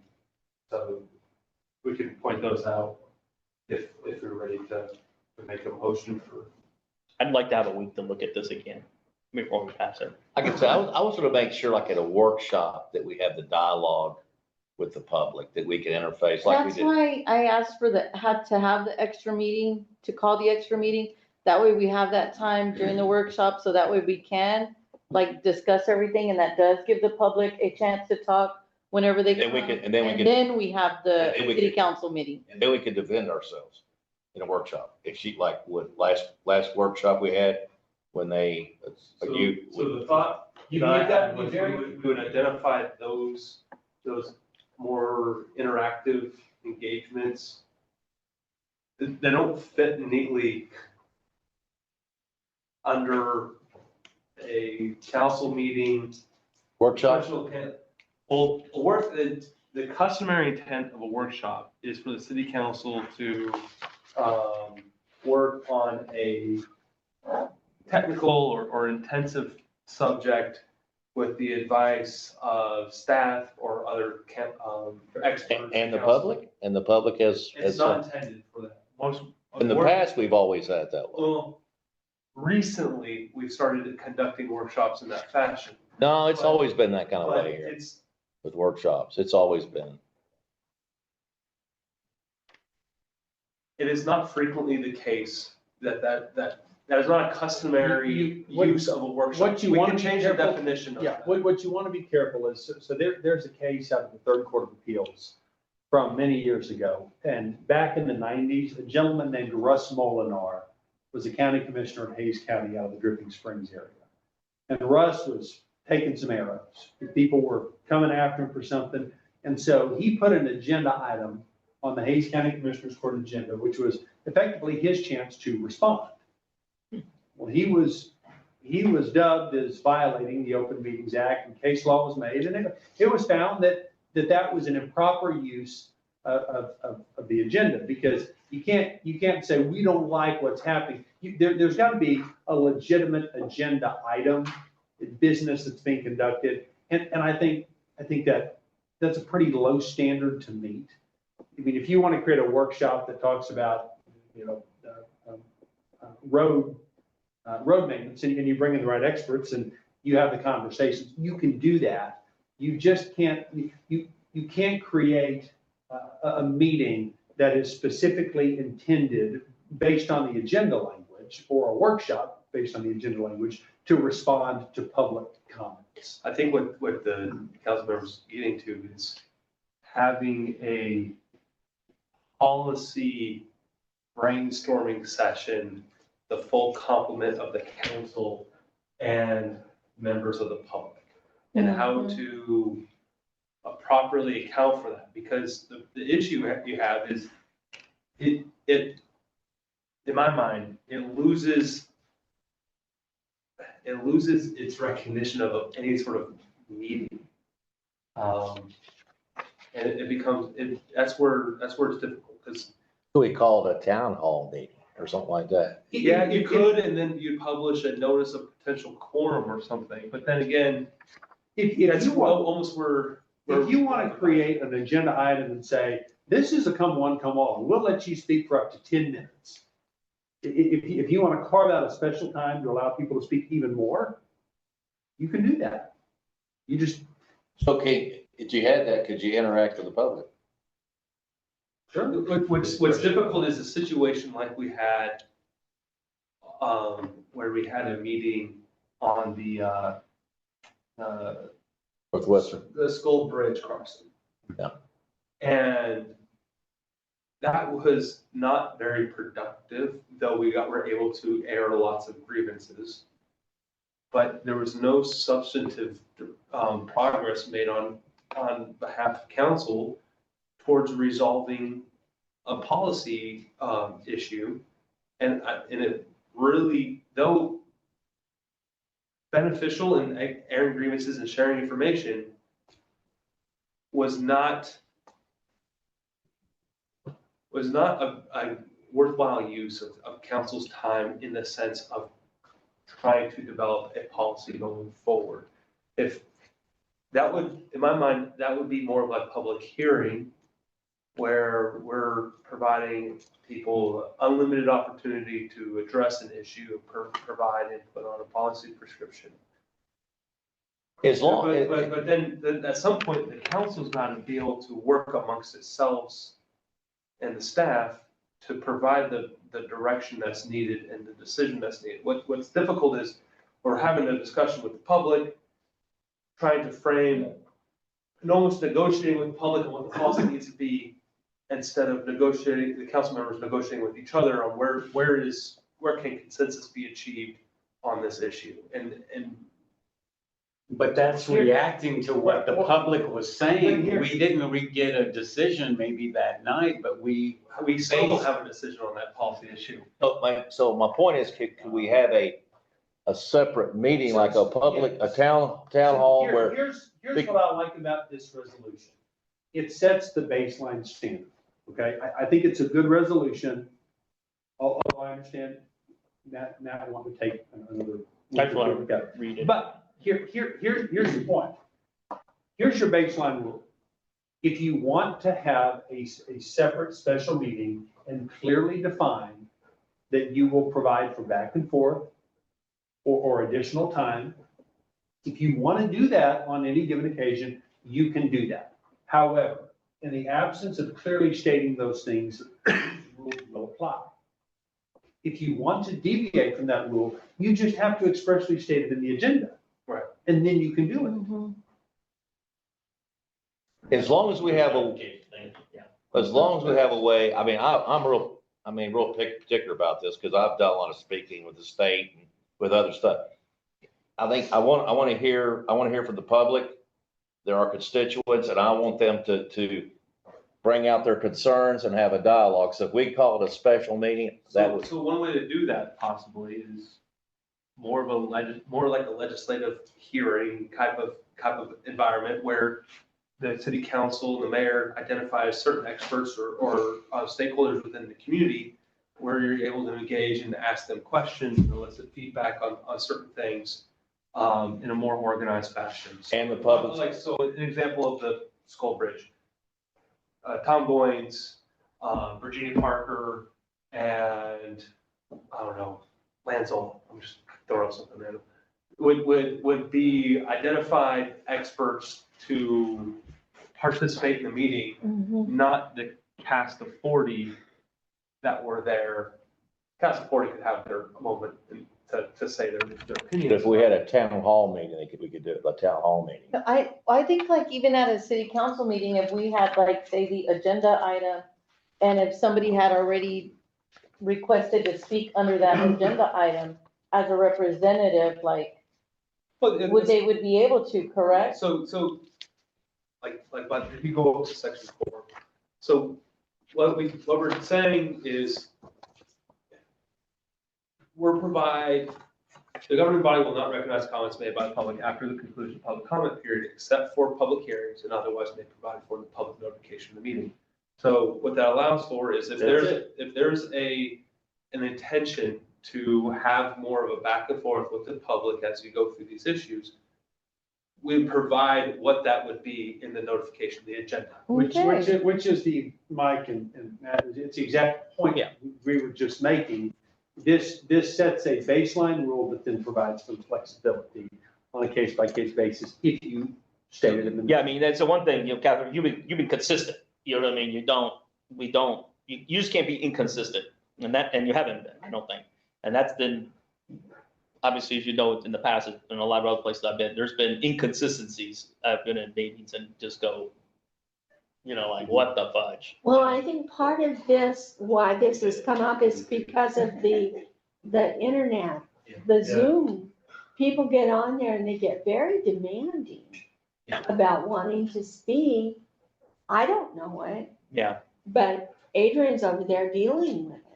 And you can't, and the reason I think it works is because they can't demand that the city pay one of its officers to devote the entirety of his attention to monitoring Zoom during a meeting that he needs to be engaging. I agree with that for sure. And so that's why I think it works. If you want to come here and raise your hand and say, hey, listen to me, that's fine. But the city doesn't have to pay someone. Can we go to, is there a Zoom section on? Yeah, the prior section. I'm sorry? Yeah, go prior section. So, it's covered in section 1. So in 1.2 and 1.3, we've discussed it. Let's scroll just a little bit, go back to 1.3. So regarding the live chat functions, how that's going to be used. Live chat is only going to be used to record comments in the public hearing setting during the actual conduct of the public hearing. We're not having a public hearing. Any chat functions is intended for the explicit use of facilitating the meeting. As it relates to being recognized on Zoom, participation is based off of authorized individuals, which is identified in section 2. If you want to scroll down. We approved, yes.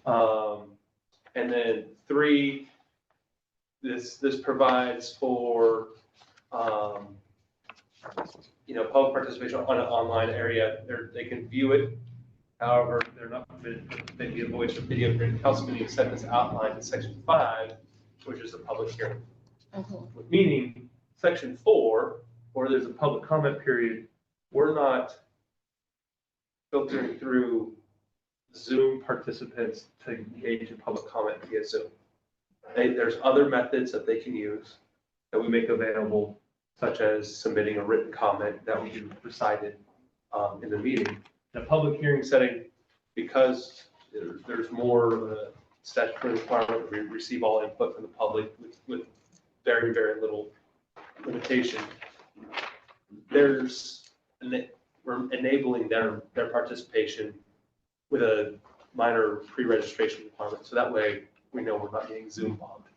So tonight, say we had a speaker on Zoom, under what you have here, it doesn't sound like they would be permitted to speak. Not because on that's an ad hoc basis. Not what? Not on an ad hoc basis, not on a time-to-time basis.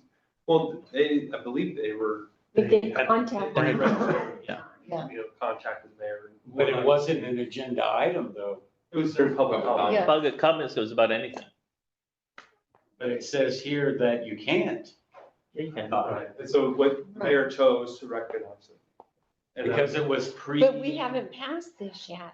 Oh. So is that a change that you want to make to that section? Especially for the Zoom, I have for no, the public. I have no problem with the Zoom to regulate it, but I still want,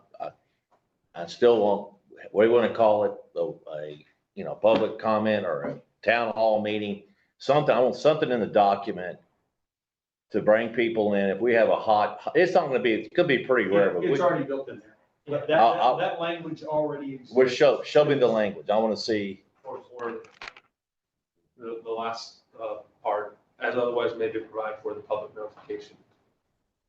All the city has to do, Mike, if it wants to provide for a meeting like that, is state it in the public notice of the meeting, the town, whatever we want to call it. Just state it in the notice and you can do it. Yeah, just the next meeting. I want to read it again. But I mean, like, because we could vote on it tonight if we wanted to. We can. Mm-hmm. Or, Well, there are misspellings on it. We already know that. Would you want to add some verbiage to this, though? No, I just want to read it again. There was a few things that you guys explained a lot of my questions on it, with regard to the procedure. There's not necessarily a rush to pass this, but It's not a rush. I was really hoping to get this conversation going because there's not really anything in place and it's a little awkward. We just table You the meeting. see someone raising their hand for I have some more 30 questions I can minutes. ask later. Begging to talk on Zoom for 2 hours. I agree with you on the Zoom. You And do have fast-paced conversations, and so I agree with you on the Zoom. And it gets complicated. And we gotta have control of the meetings. I totally agree. Heckling and Well, people. he's got to have it in the rule because you got to give them equal opportunity. When we're only giving the people locally an opportunity, you're not giving the person on the Zoom opportunity. So I just make a motion to table this discussion item Excellent. till the next meeting. Okay, I have a motion. Do I have a Second. Matthew. Okay, is there any more discussion? I would say that if we do table it and there are changes made, that we do everything like beforehand, that we get the document beforehand, so we're not spending an hour going over a document that we've already gone over an hour. Mhm. So we get everything before. Okay, we have a motion and a second. All in favor, please say aye. Aye. Okay, the motion carries. Okay, we're gonna move on to 3.2. So this came up at my request. There's this new ordinance about impervious cover. And so there's been times when it's a little hard to really enforce. And what I'd like to do is have the city council direct the River Advisory Board to come up with a list of materials that would be something they would recommend to be pervious covers. something where the water goes through it. And then the second part of that would be percentage levels. So like right now at the Catholic Church, they've put down a lot of millings, and that is asphalt that's been recycled. So we went over, Jared and I went over there, I don't know, some time ago, 4 or 6 weeks ago, somewhere in there. And they were putting this material down. We thought, well, okay, it's pervious cover. And we said, okay, go ahead and do it. They didn't come to get a permit beforehand. This is part of the problem sometimes when people are doing stuff. They're surprised if they're putting a new roof on that they need a building permit, or certain things they just are not aware that they need to come and ask about building. I'm laughing at Nick's eyebrows went up. I didn't know you needed that. Yes, you do. And Right now. Yeah, Nick. did you put on a new? No, I didn't. I hired someone else to do it. I didn't do it. I wasn't Right. in the city. Okay, so in this discussion, we've been having discussions back and forth with the River Advisory Board and in the office and everything. So yesterday I had a conversation with one of the River Advisory Board members, and then she brought up another dimension, which was actually environmental, because she said that isn't good material to be putting on the ground. So what I would like to do is first have them have a list of materials that they deem pervious, and then have another list and percentages. So they've got all of this covering the ground now. So tell me how much then that would be that the ground would be covered. So it's partially covered because it is pervious, but it's still pretty solid. And if you look at it, it's all black and it is covered. The grass can grow through it, but it'd be like rocks in your yard. Okay, so we would need the percentages. But then like the third thing that would be good to have is, okay, then the environmental issue. Is that good for the soil? That's a whole separate thing. Yeah, there's already tables. San Marcos has a table. Right, Yeah, on the standard, if you will. But, you know, Adrian and I get worn out in the office. What I don't We don't want wanna is have to a research it. ASTM, American Science Technology Measurements, scientific standard or. Special ANSI equipment. standard Or whatever, yeah, where. They'll bring it to us and we get the. I need something that is functionally expedient. General terms, yeah. Yeah. This material, this type of stuff is 50%. You get 50% credit, if you will. And this is 90.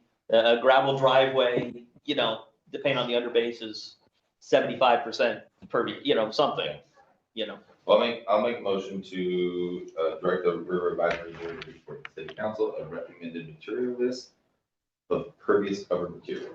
Second that. Okay, so we have a motion and a second. Is there any more discussion? Okay, hearing none, all in favor, please say aye. Aye. Any opposed? Okay, so the motion carries. Okay, so the next one might cause a lot of controversy too, but it's a Here we go. discussion only. So we want to talk about short-term rentals. So there's no workshop on Saturday. Pardon me? No workshop on Saturday. Well, on Saturday, the It was just, you don't. library is doing their thing, and then in the afternoon, there was something else going on. The Smurf fundraiser at the Continental. Same day. Oh, So yeah. this, Adrian presented, just developed a presentation that he'll walk through, several examples of, well, first, what the state statute is, what several examples that other cities are using. And the intent is to walk away out of this presentation with information from city council on what approach you would like us to take in crafting an ordinance regarding the regulation of short-term rentals, such as we may under the state statute. Okay, And well, we're but I have a question about this first. We're talking about something that's gonna create a lot of work for city staff. We have, Depends on what the recommendation is. If we're able to just go out and plagiarize somebody else's, slap at our codes. Yeah, but who's gonna enforce and say that that Airbnb down the road has rented it out for that weekend or not? Who's gonna spend the time on city staff to say, well, this was rented, this wasn't rented, did they pay their tax? I mean, it's gonna take city So, staff so time. code enforcement on the general short-term rental, how it's being applied. The tax receipts, that's something that falls on to our city accountant.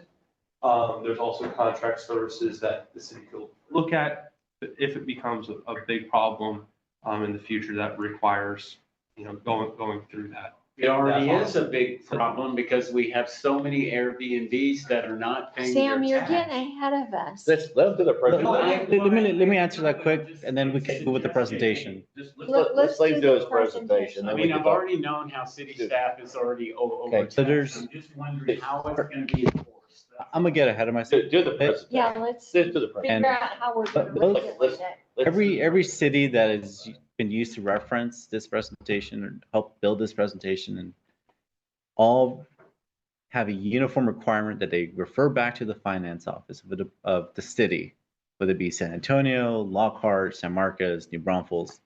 They refer to this, our financial department, in this case, it would just be Dwayne, and see, is said address paying for Airbnb fees?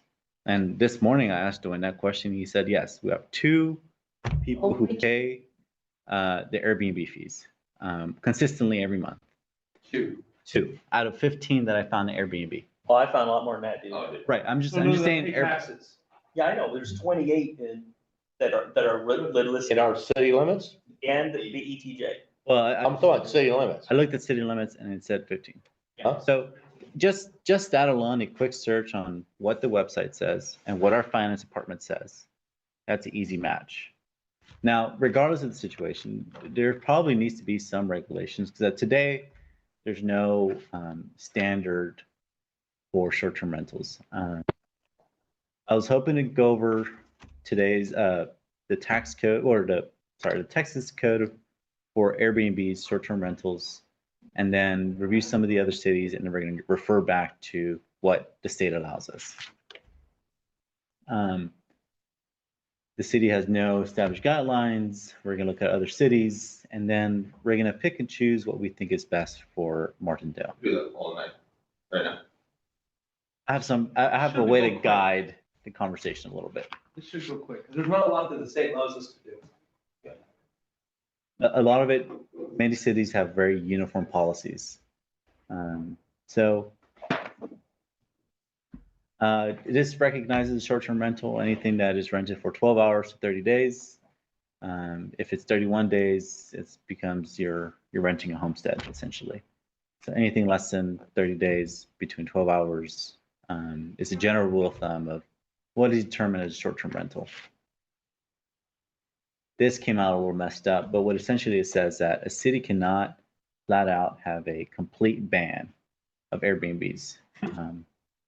So San Marcos tries. On here, it came out okay. Yeah, I don't know why my PDF came out that way, but it read the file pretty well on the iPads. However, the Texas code does allow for health, safety, fire safety, traffic control. If you want to regulate whether you can have sex offenders in these Airbnbs or not, we're focused on the right column. Essentially, this is your word bank of the policies that you can create. So if you're going to try to regulate Airbnbs in any way, as long as you can justify it with on the possible policies column, we're at a good start. The big takeaway here to consider is that the short-term rental must be regulated in the same manner as a similar property. So that's key as how these things will be applied. And you'll see how other cities accomplish that as we go. Correct. So San Antonio, everybody has their own definition of short-term rental. I believe San Antonio had the most detailed, but also broad definition of short-term rental. It is specific about the kind of building, a residential dwelling, an apartment, condominium, or accessory dwelling, such as a guest house. We get in that topic a little bit. One of the requirements is that short-term rentals can only be in residential zones. There's a $100 permitting fee or application fee. Must have a cooking, sleeping, and bathing facilities, which is defined in detail in San Antonio, a sketch of the dwelling. And then here's a little bit to where Sam was concerned about. Written proof of registration with the San Marcos and San Antonio Finance Department. The state of Texas, you have to register an Airbnb to the state of Texas. And then because you've done that, they're now required to collect the Airbnb fees to the local municipality. And Dwayne verifies that. It's fairly easy to do. Given our scale, we don't need a whole separate division to regulate that, or it would just be a little bit more work for Dwayne, but nothing that would press him too much. San Antonio does recognize that sometimes people rent out their own house and that they're simultaneously living in, or might be a house that the owners don't live in, but doesn't really do much with that. So that's San Antonio. They just make sure that you have your health inspections, your fire safety codes are up to code. My suggestion to council would be adopting the International Property Maintenance Code, the International Fire Code. The city has already adopted a lot of these. It's just a matter of requiring these inspections on short-term rentals when they're requesting for a permit. New Braunfels is special in this case because again, it's a 1 or 2 family dwelling. They don't allow short-term rentals in residential zones. So opposed to San Antonio, you could only have a short-term rental in a residential zone, but in New Braunfels ordinance says that you can't have it in a residential zone if it's in a floodplain. Or within a floodplain. So if it's R1, you can't have it, but if it's commercial, you can. I'm not sure if that would really fit for the city of Martindale, but I could understand if the council were to decide to regulate Airbnbs in the floodway, for instance.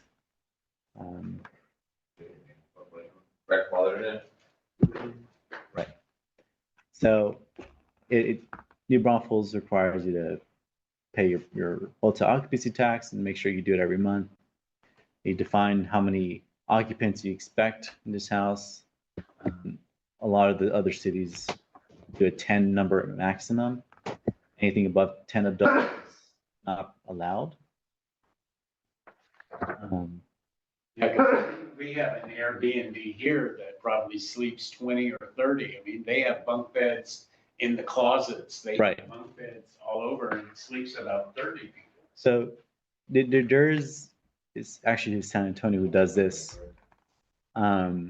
If you have to put a layout of all the habitable rooms, and all these habitable rooms must have a fire exit, which is coherent with our international fire codes.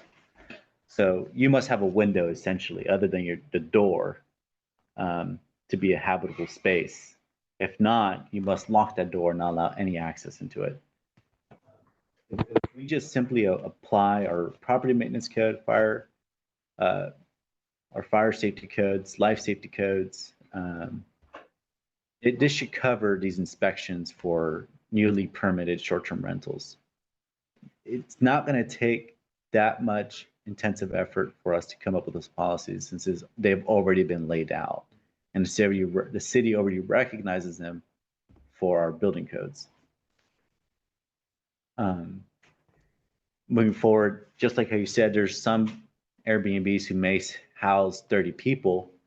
Well, it states that every bedroom shall have at least 1 parking space, which our current ordinances do already explicitly mention how much parking spaces do you need to have per dwelling. most residential houses need to have two, because they're 2 bedrooms or 3 bedrooms, so you have 3 parking spaces. You'd have to rely all that information to the tenants who will be staying there. The house next to me, they had like a family reunion and put tents all over the yard for the extra people. But like say the house next to Catherine there, I mean, all the parking they have is on the site itself behind the gate. There is no on-street parking there. Right, and several of these cities mentioned that off-street parking is not an alternative. They must find some form of off-street parking. I'm sorry, on-street parking is not allowed. You must have enough space for your tenants to stay off-street. So 1 space per room is kind of the rule. Except in our 400 block of Main Street, off-street parking is not having to be provided. Correct. Yeah. That's the one. Yeah, correct. That's Main Street. change that the ordinance was made here, like with Mari's building, he doesn't have to provide off-street parking. Correct. Yeah. The ordinance wasn't changed, though. That was the ordinances that pre-existed his purchase. Right. Of the building. Right, yes. Now, there's other requirements such as buying insurance, liability insurance for the people who stay there. You must provide all these rules to the tenants, what our city ordinances are, what are applicable. And so we'll get into now a little bit of San Marcos. San Marcos only allows for up to 5 bedrooms. If it's a 10-bedroom house, and you can't have the Airbnb. San Marcos arguably has the strictest standards for short-term rentals. One of them being that you must live at that address to rent it. It's like Austin, I think. Austin, where I'm not familiar with Austin's, but San Marcos has the strongest ordinances that comparably to the other 4 being presented tonight.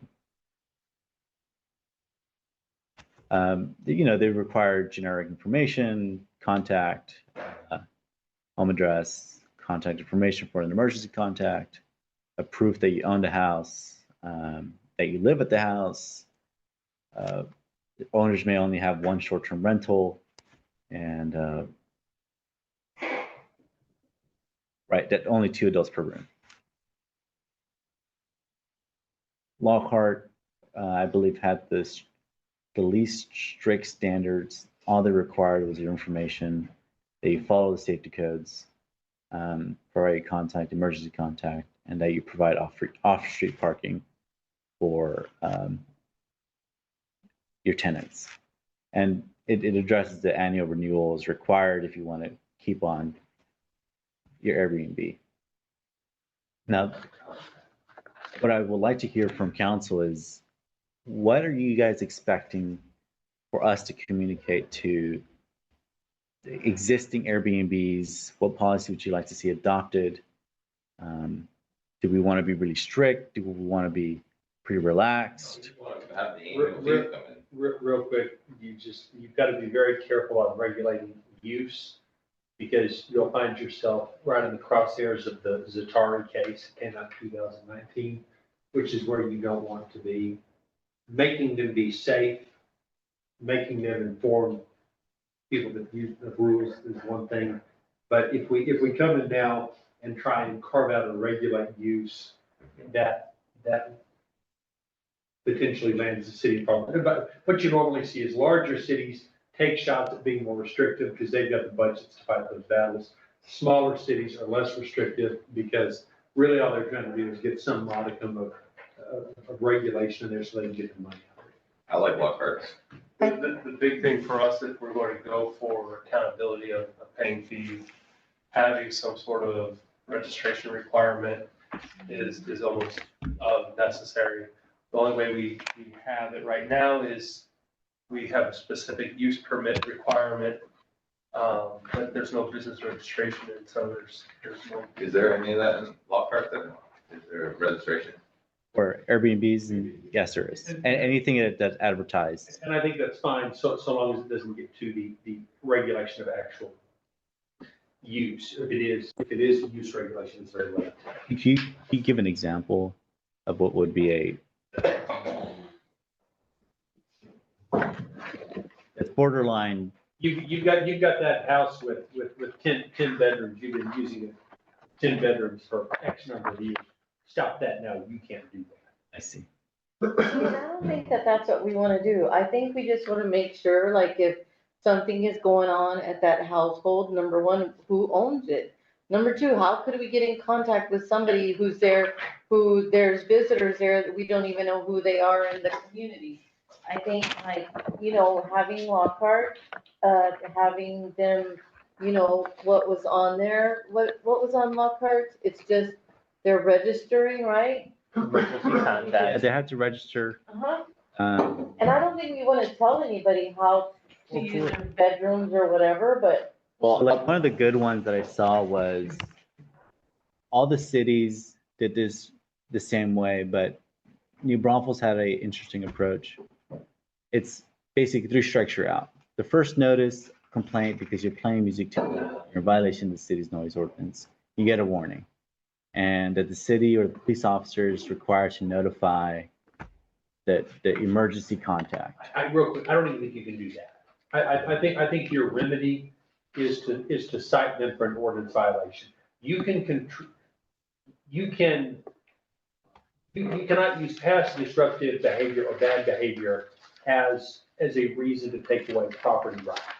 But what you can do is cite for the bad act on the property and hold the property owner responsible, so they then regulate it themselves. But you can't go 1, 2, 3 strikes, sorry, you can't rent this anymore. Because you're then getting to the point of de facto regulating use, which is what I think the law is pretty clear. You've got a tough time doing it. Because I had, No, that was what I was heading towards. So what these other cities have done is like what Kent described, where first is a warning, 2 is the owner agrees to warn or make sure that the warning doesn't happen again. Warning number 3 is that the city's director would revoke that permit for 12 months. You know, living next to a B&B, we haven't had much problem. the first because- owner did. The first owner I had a problem with first. Yeah, and First- then we the- call them. Yeah, the and first- They take care of it. The first owner there, he had a frat rat party over there. And they trespassed on my property. They were on my pier. And I called the guy. I said, hey, dude, do you want to live next to a frat rat house? I said, they're screaming, they're yelling, they're trespassing on my property. And fortunately, he was a good guy. He gave me his contact details and he put his own policies in there. Like if, for example, if the cops are called for noise, they lose $500 deposit. So I want to make sure that, you know, everybody has the right to use these, but if you're infringing on your neighbors, like Dark Sky, they got a bunch of floodlights out and stuff and got music blasting, you know. Yeah, to catch, like, there's just violations to be cited at that time. But I want to make sure that we do that because, you know, and if you're in a residential area and you got a bunch of frat rats out there partying, that ain't cool. Yeah, they have house rules and by 10 o'clock, they're told. So I don't know if, So what you can do is you can build into the ordinance that the owner shall not allow the rental to be consistently maintained in such a way as to violate the city's ordinances or state law. You're making a bunch of noise, you're doing all of those things that would otherwise violate our ordinances and state law. That is a violation of our ordinances that they could then be cited for directly. can we put that in the document? We would cite the owner. You could, yes, Yeah. because Owner and the tenant or just the owner? if the owner continually allows it to happen and if it becomes a habitual problem, then yes, I think you can. Because I would like to have that verbiage in there. In this scenario, it's a Saturday night, it's 11 PM and it's this large Airbnb. They get a warning. Then again, 1 AM, you get another warning. Do we then cite? At that point, You cite the immediate bad actor. You can do something like a 1, 2, 3 strikes, you're you're cited.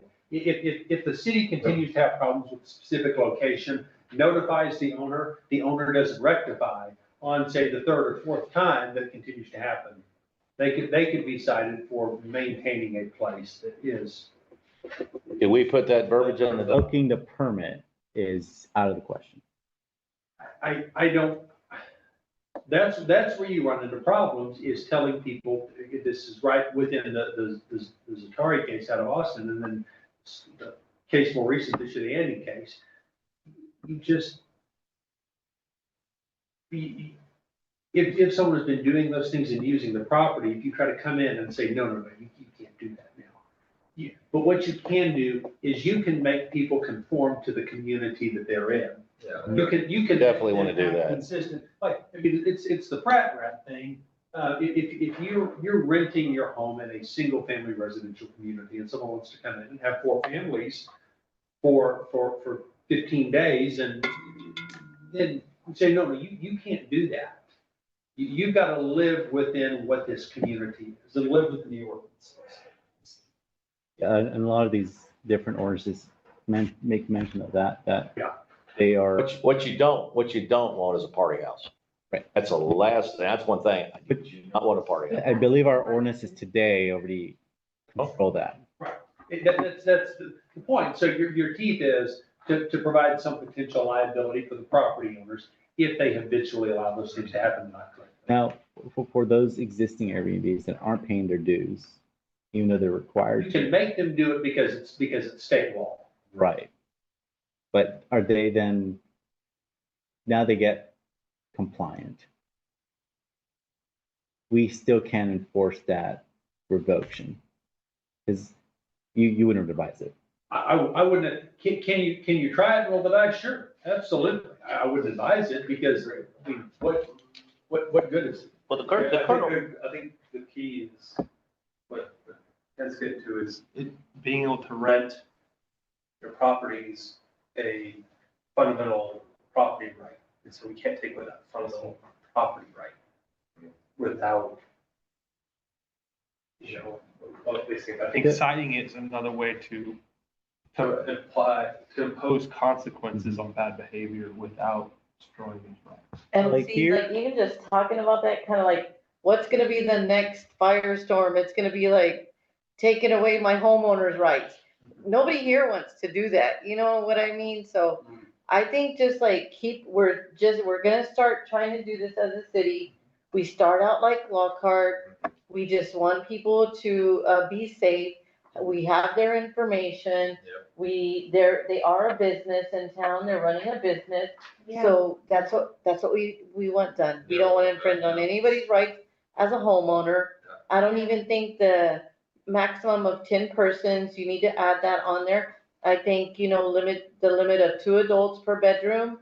And I don't think adding the maximum is necessary, but I think starting out easy like Lockhart is a good start. Here's this, I'm reading this out of the Zatari case. Private property ownership is a fundamental right. The right of property is the right to use, enjoy, or dispose of the same in a lawful manner and for lawful purpose. The right to lease property for a profit can be subject to restriction or regulation under certain circumstances, but the right to lease is nevertheless an established right. So that's where you go with that. So the hotel tax we have right now is including ETJ. yes, Yes, yes. yes, it does. It's one of the few regulations that extends into our EPG. So we basically, I mean, if you've done any research at all, which will take you about 10 seconds to dig, you're very proficient at it. I mean, there's a We website can't- out we're- there, Air DNA, that'll tell you all the listings. It's pretty. But there's easy so to many do. sites to this now too. Just found another one the other day Yeah, there's, where the Percivals are on. And they're not on Oh, they've been Airbnb. doing, they're one that's banned. Yeah, well, it's great, awesome. But I didn't know about their site. The which site- side are they on? Oh, Which side It's are they? on Luxury. I have it on my phone. I don't have my phone, but it's Luxury something. Anyway, there's like. Well, most of them are on multiple. Believe it or they not. weren't. They weren't. I couldn't find their house. Two oh, of the it's cities, one of the best ones That's awesome. ever. What about hip camp and people camping then? I mean, this doesn't talk So- anything about other than dwellings. We have hip camp too here in town. Wait a minute, let's finish this ETJ thing, hold on. Okay. So we have an ETJ ordinance right now, or a collection mechanism, code that's not being enforced. No, we have not enforced this. So can we, some of the rules that you're using here, some of them should, in my opinion, I don't know whether it's legal or not, it's a whole other issue, like registering the property. That's one way that, if you're a short-term rental in the ETJ, we have no ability to know that whether you're doing it without going through the websites and then, making the assumption. But legally, can we force them to register? You can force them to take the necessary steps to comply with state law so that they end up paying the hotel occupancy tax. So if they're registered with the state, which they are, because they are with Airbnb, whatever case, the websites are, Vrbo and Airbnb. And I've contacted those people directly, and they're supposed to know, but they don't know. They don't know. They don't know. Yeah, I didn't tell them that my property was inside the city of Martindale, as I was responsible for paying it. Oh, yeah, you are. You know, I'm like, I just registered my property just to see, and I did the experience, if you will. But, you know, there's a lot of these places that have been doing it for years, and we've not done any mechanism for doing that. So What would That's you what we're advise? I understand that, but you're right, some rules I think you cannot enforce in the ETJ. Can you enforce occupancy limits in the ETJ? I think what Ken was saying is we would have to, there might be a situation on the ETJ properties that may not be reachable through this. Well, but there is an ordinance on, that's what I'm saying, there's an ordinance already there that says these guys are supposed to pay. Well, but let's get, the purpose of the hotel occupancy tax in ETJ was simply to provide cities with another revenue source. Okay, it wasn't necessarily, I think, designed to provide for enhanced regulation. And so pass the STR ordinance that you want to pass, making sure that people behave nicely.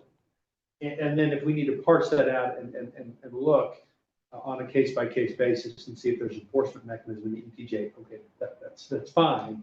But all I'm saying is the ordinance shouldn't be driven by what can or cannot be done in the ETJ. So. And I agree with that. A practical exercise is, it costs the city so much money if we go through the code inspection prior to authorization. If that's something we'll look at. Say we do, it costs the city money to have that code inspection done. So we charge $100 for the registration, or that covers the fee of the inspection and rent scheduling. So in the ETJ, we go to them and say, hey, we need you to register for the city, you're operating ETJ, it costs $100. They go, oh, thanks, here's my application to disannex myself out of ETJ, and yeah, you know. You can't do it on an individual property location, but I. No, like, and if, Well, then we need to revoke that law. We've had a law, we've never enforced it. The hotel occupancy tax has been on the books since 2010, and we've never enforced it. there were periods of time where there was not consensus on prior councils to engage in enforcement of hotel occupancy tax. And see, and I think either we do it and it's a city policy or city ordinance, whatever we're gonna do, or we don't do it. It's not right that only 2 people are paying it. I think what happened is when I'm speculating here, but when the ordinance was passed, it was passed to mirror state law. Because we're a general law municipality, and so a lot of what we do is we copy and paste from state law and put it in our ordinances. And so all we did is say, oh yeah, we can take advantage of that, cool. Take it from state law, put it in the city's ordinances. And so then you get into the idea of saying, well, this doesn't necessarily fit. Are we going to amend it and make it different from state law because we're not taking advantage of state law to the full extent? And then, of course, now ETJ is being gutted, and how do you deal with that? But I mean, the point is, my understanding is we simply said, we're going to copy and paste state law as we're allowed to in our code of ordinances. And see, like, we as a council just passed, like, creating a board to see what we're gonna do with the hot, funds. So we created with Mari and everything, we're saying, yes, we as a city want to do this. Yes, we want to create this board. They're going to create a nonprofit, and there's only 2 members that are contributing. Yeah, well, I don't think that's been done yet. The proposal. I don't think it's been done yet. But it hasn't been yet. And, on the collection, say we knowingly know that everybody knows that a certain property in the city is an Airbnb. I mean, it's advertised everywhere, it's in our front door. However, they refuse to be compliant and paying their dues. So That's, We can sue them? is there about law? And we have standing.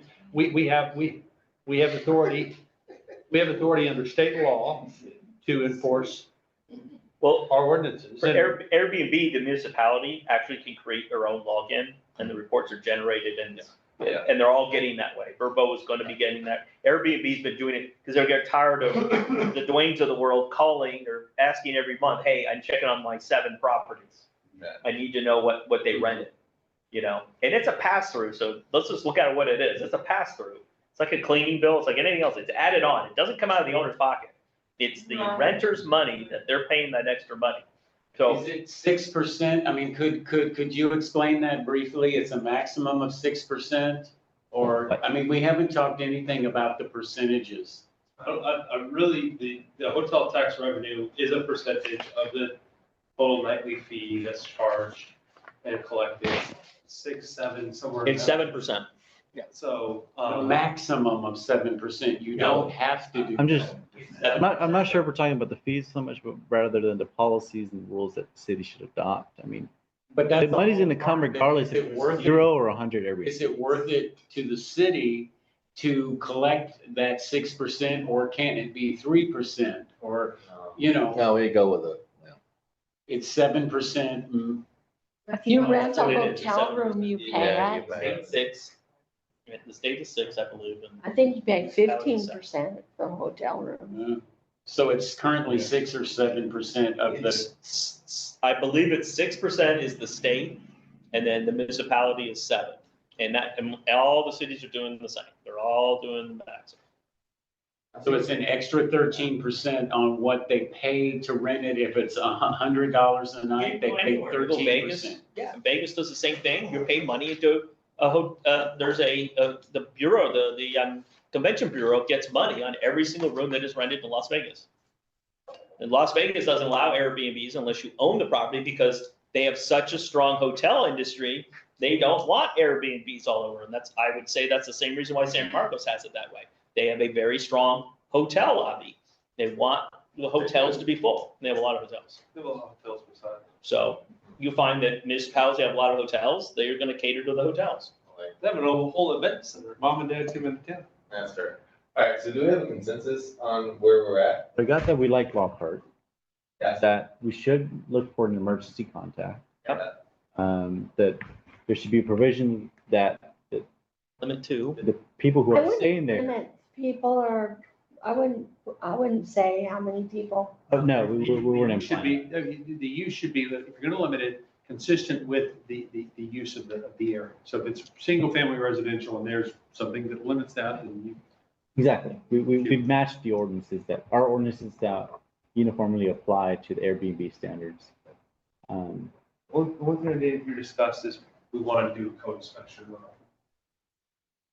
Code inspection? Yeah, like fire safety code inspection, right? We know that. I think you already get that when you build the house or if you. But what are their additional standards was like putting a fire, what do you call this? thing? Well, Fire on extinguisher the Airbnb, within the, it'll state if they have an oxygen, like a carbon monoxide, a fire alarm, so when they come in, they could say, I attest that my house has a carbon monoxide. You could just have a waiver that. on that, 3 out of the 4 that I read said that they certify that they're compliant with all the. Yeah. We won't do an initial There you go. Yeah. inspection. They just sign. Unless it's reported by somebody who stay there or someone who happens to know that, hey, these people are not listening to your ordinances.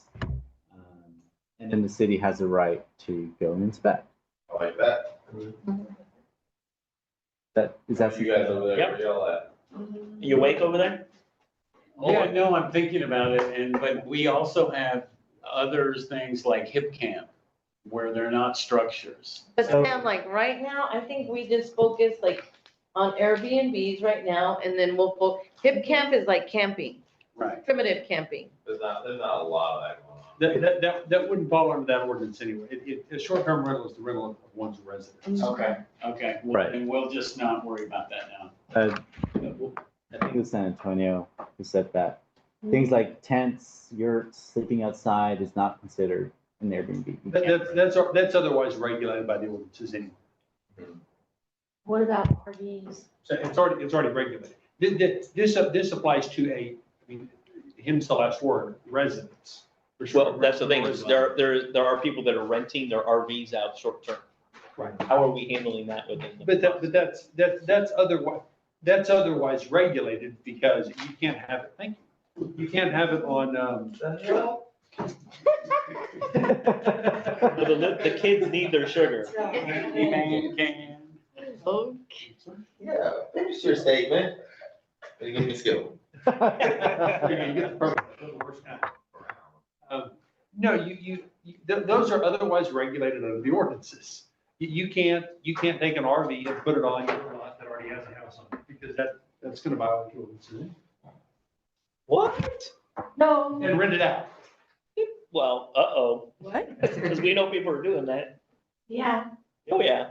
here in town, there, Melanie Martin came to the Oh, meeting the Lord. other night and said she had rented a RV to go stay in for a B&B. Yeah, well, I just drive by it every day, so can't really hide much in this town. Yeah, again, that's my understanding of the ordinance itself. So. Says you can't live in them. That means you can't run. Because it's a structure. It's beyond this, it's not part of, as Jared so eloquently put, it's not the primary use. It's, I mean, that's so simple, it's not even fun. So we have to start somewhere, so. Aside from that, if I might go down the list, is everybody okay with applying our international building safety fire codes? Based on certification, so inspection. Right. Housing of sex offenders. I guess when they're signing up, that they certify that they're not a sex offender, but on Airbnb. I'm not sure if that's even an interest of the city. I don't know how you. Based in the next three are. These are all against the law anyway. Right, I was gonna say, already. Yeah, that's already covered. Right. I just think that whenever they sign the waiver, they're just attesting to the top, and that's good. Right. Yeah. So we shouldn't worry about our residential use and zoning. The noise is already an ordinance, property maintenance, that's the international property maintenance standards. Yeah. And nuisance. Correct. Simple. No worries about, you guys are not interested in zoning or finding out if they're a sex offender or not. All right. Interested in noise. Are you talking about the decibels? Yeah, that's what No. So that's where our zoning, as long as we incorporate that, and should we incorporate that in the document? not zoning, our nuisance. Yeah, our It's already- nuisance. it's already- So should we put refer to our, That's something that we'll look at. I think we should put- With the attorney, we'll work on some language regarding the habitual noise violation standard, and we'll find a good method to address that. And then I would like to just say that now, since we like said like what we liked, and like the next time that it be like a workshop whenever we talk about it, but then that we also send like personal letters to the people who are listed here, and we invite them to come and talk from the onset. So then we, that way they're a part of the conversation from the very onset, if we're gonna propose something, and then if they have any changes or they want anything, and I think that we send the letters, we post it in the paper, that it's gonna be discussed, and it goes out in the utility bill. That way, all the bases are covered. You want to go to utility bill? What did you say, utility bill? Have 17, What I had in mind 18 was to draft a yesterday. very, very, very Send it first to 'em. draft. Uh-huh. Send that to the people who are listed on Airbnb and all those websites. If we could find a mailing address, and invite them to either some form of public meeting. But if not, if we don't send it in the mailer, at least for it to be published on the website. Right. Yeah. Are we saying VRBOs as well as Airbnb, all of those type facilities? Right. Anything that would help facilitate or as a conduit to creating Airbnb-like short-term rentals. You're advertising on a commercial marketplace. Now, on that, some of these cities mention that you must list where you're making your listing. All the websites that you've published your Yes. Airbnb, is that something that we can require from them? Right. You have to do that because then you can request an audit from them, or you actually can send an email for them to validate a report. Like I said, Airbnb has a portal, a lot of the other ones don't. So by giving them listing, they have a unique ID number with the listing, and then you can then, send an email. Dwayne can send an email once, the 15th of the month. I'm looking for my audit report for these X number of properties. I don't think it's, I don't think anyone's ever challenged it, but the whole idea is you're saying, you've got to give me information so we can all know the statute. The law says we can do this, so you got to have me comply with state law, and you got to comply with state law too. See, and I think well, Mayor, we also want to make it seem like this is going to benefit you. You're going to be on our webpage. We're going to have you listed. We're going to do this for a free advertising method on places that come stay in our beautiful community. So it's going to be like advertising for them as well.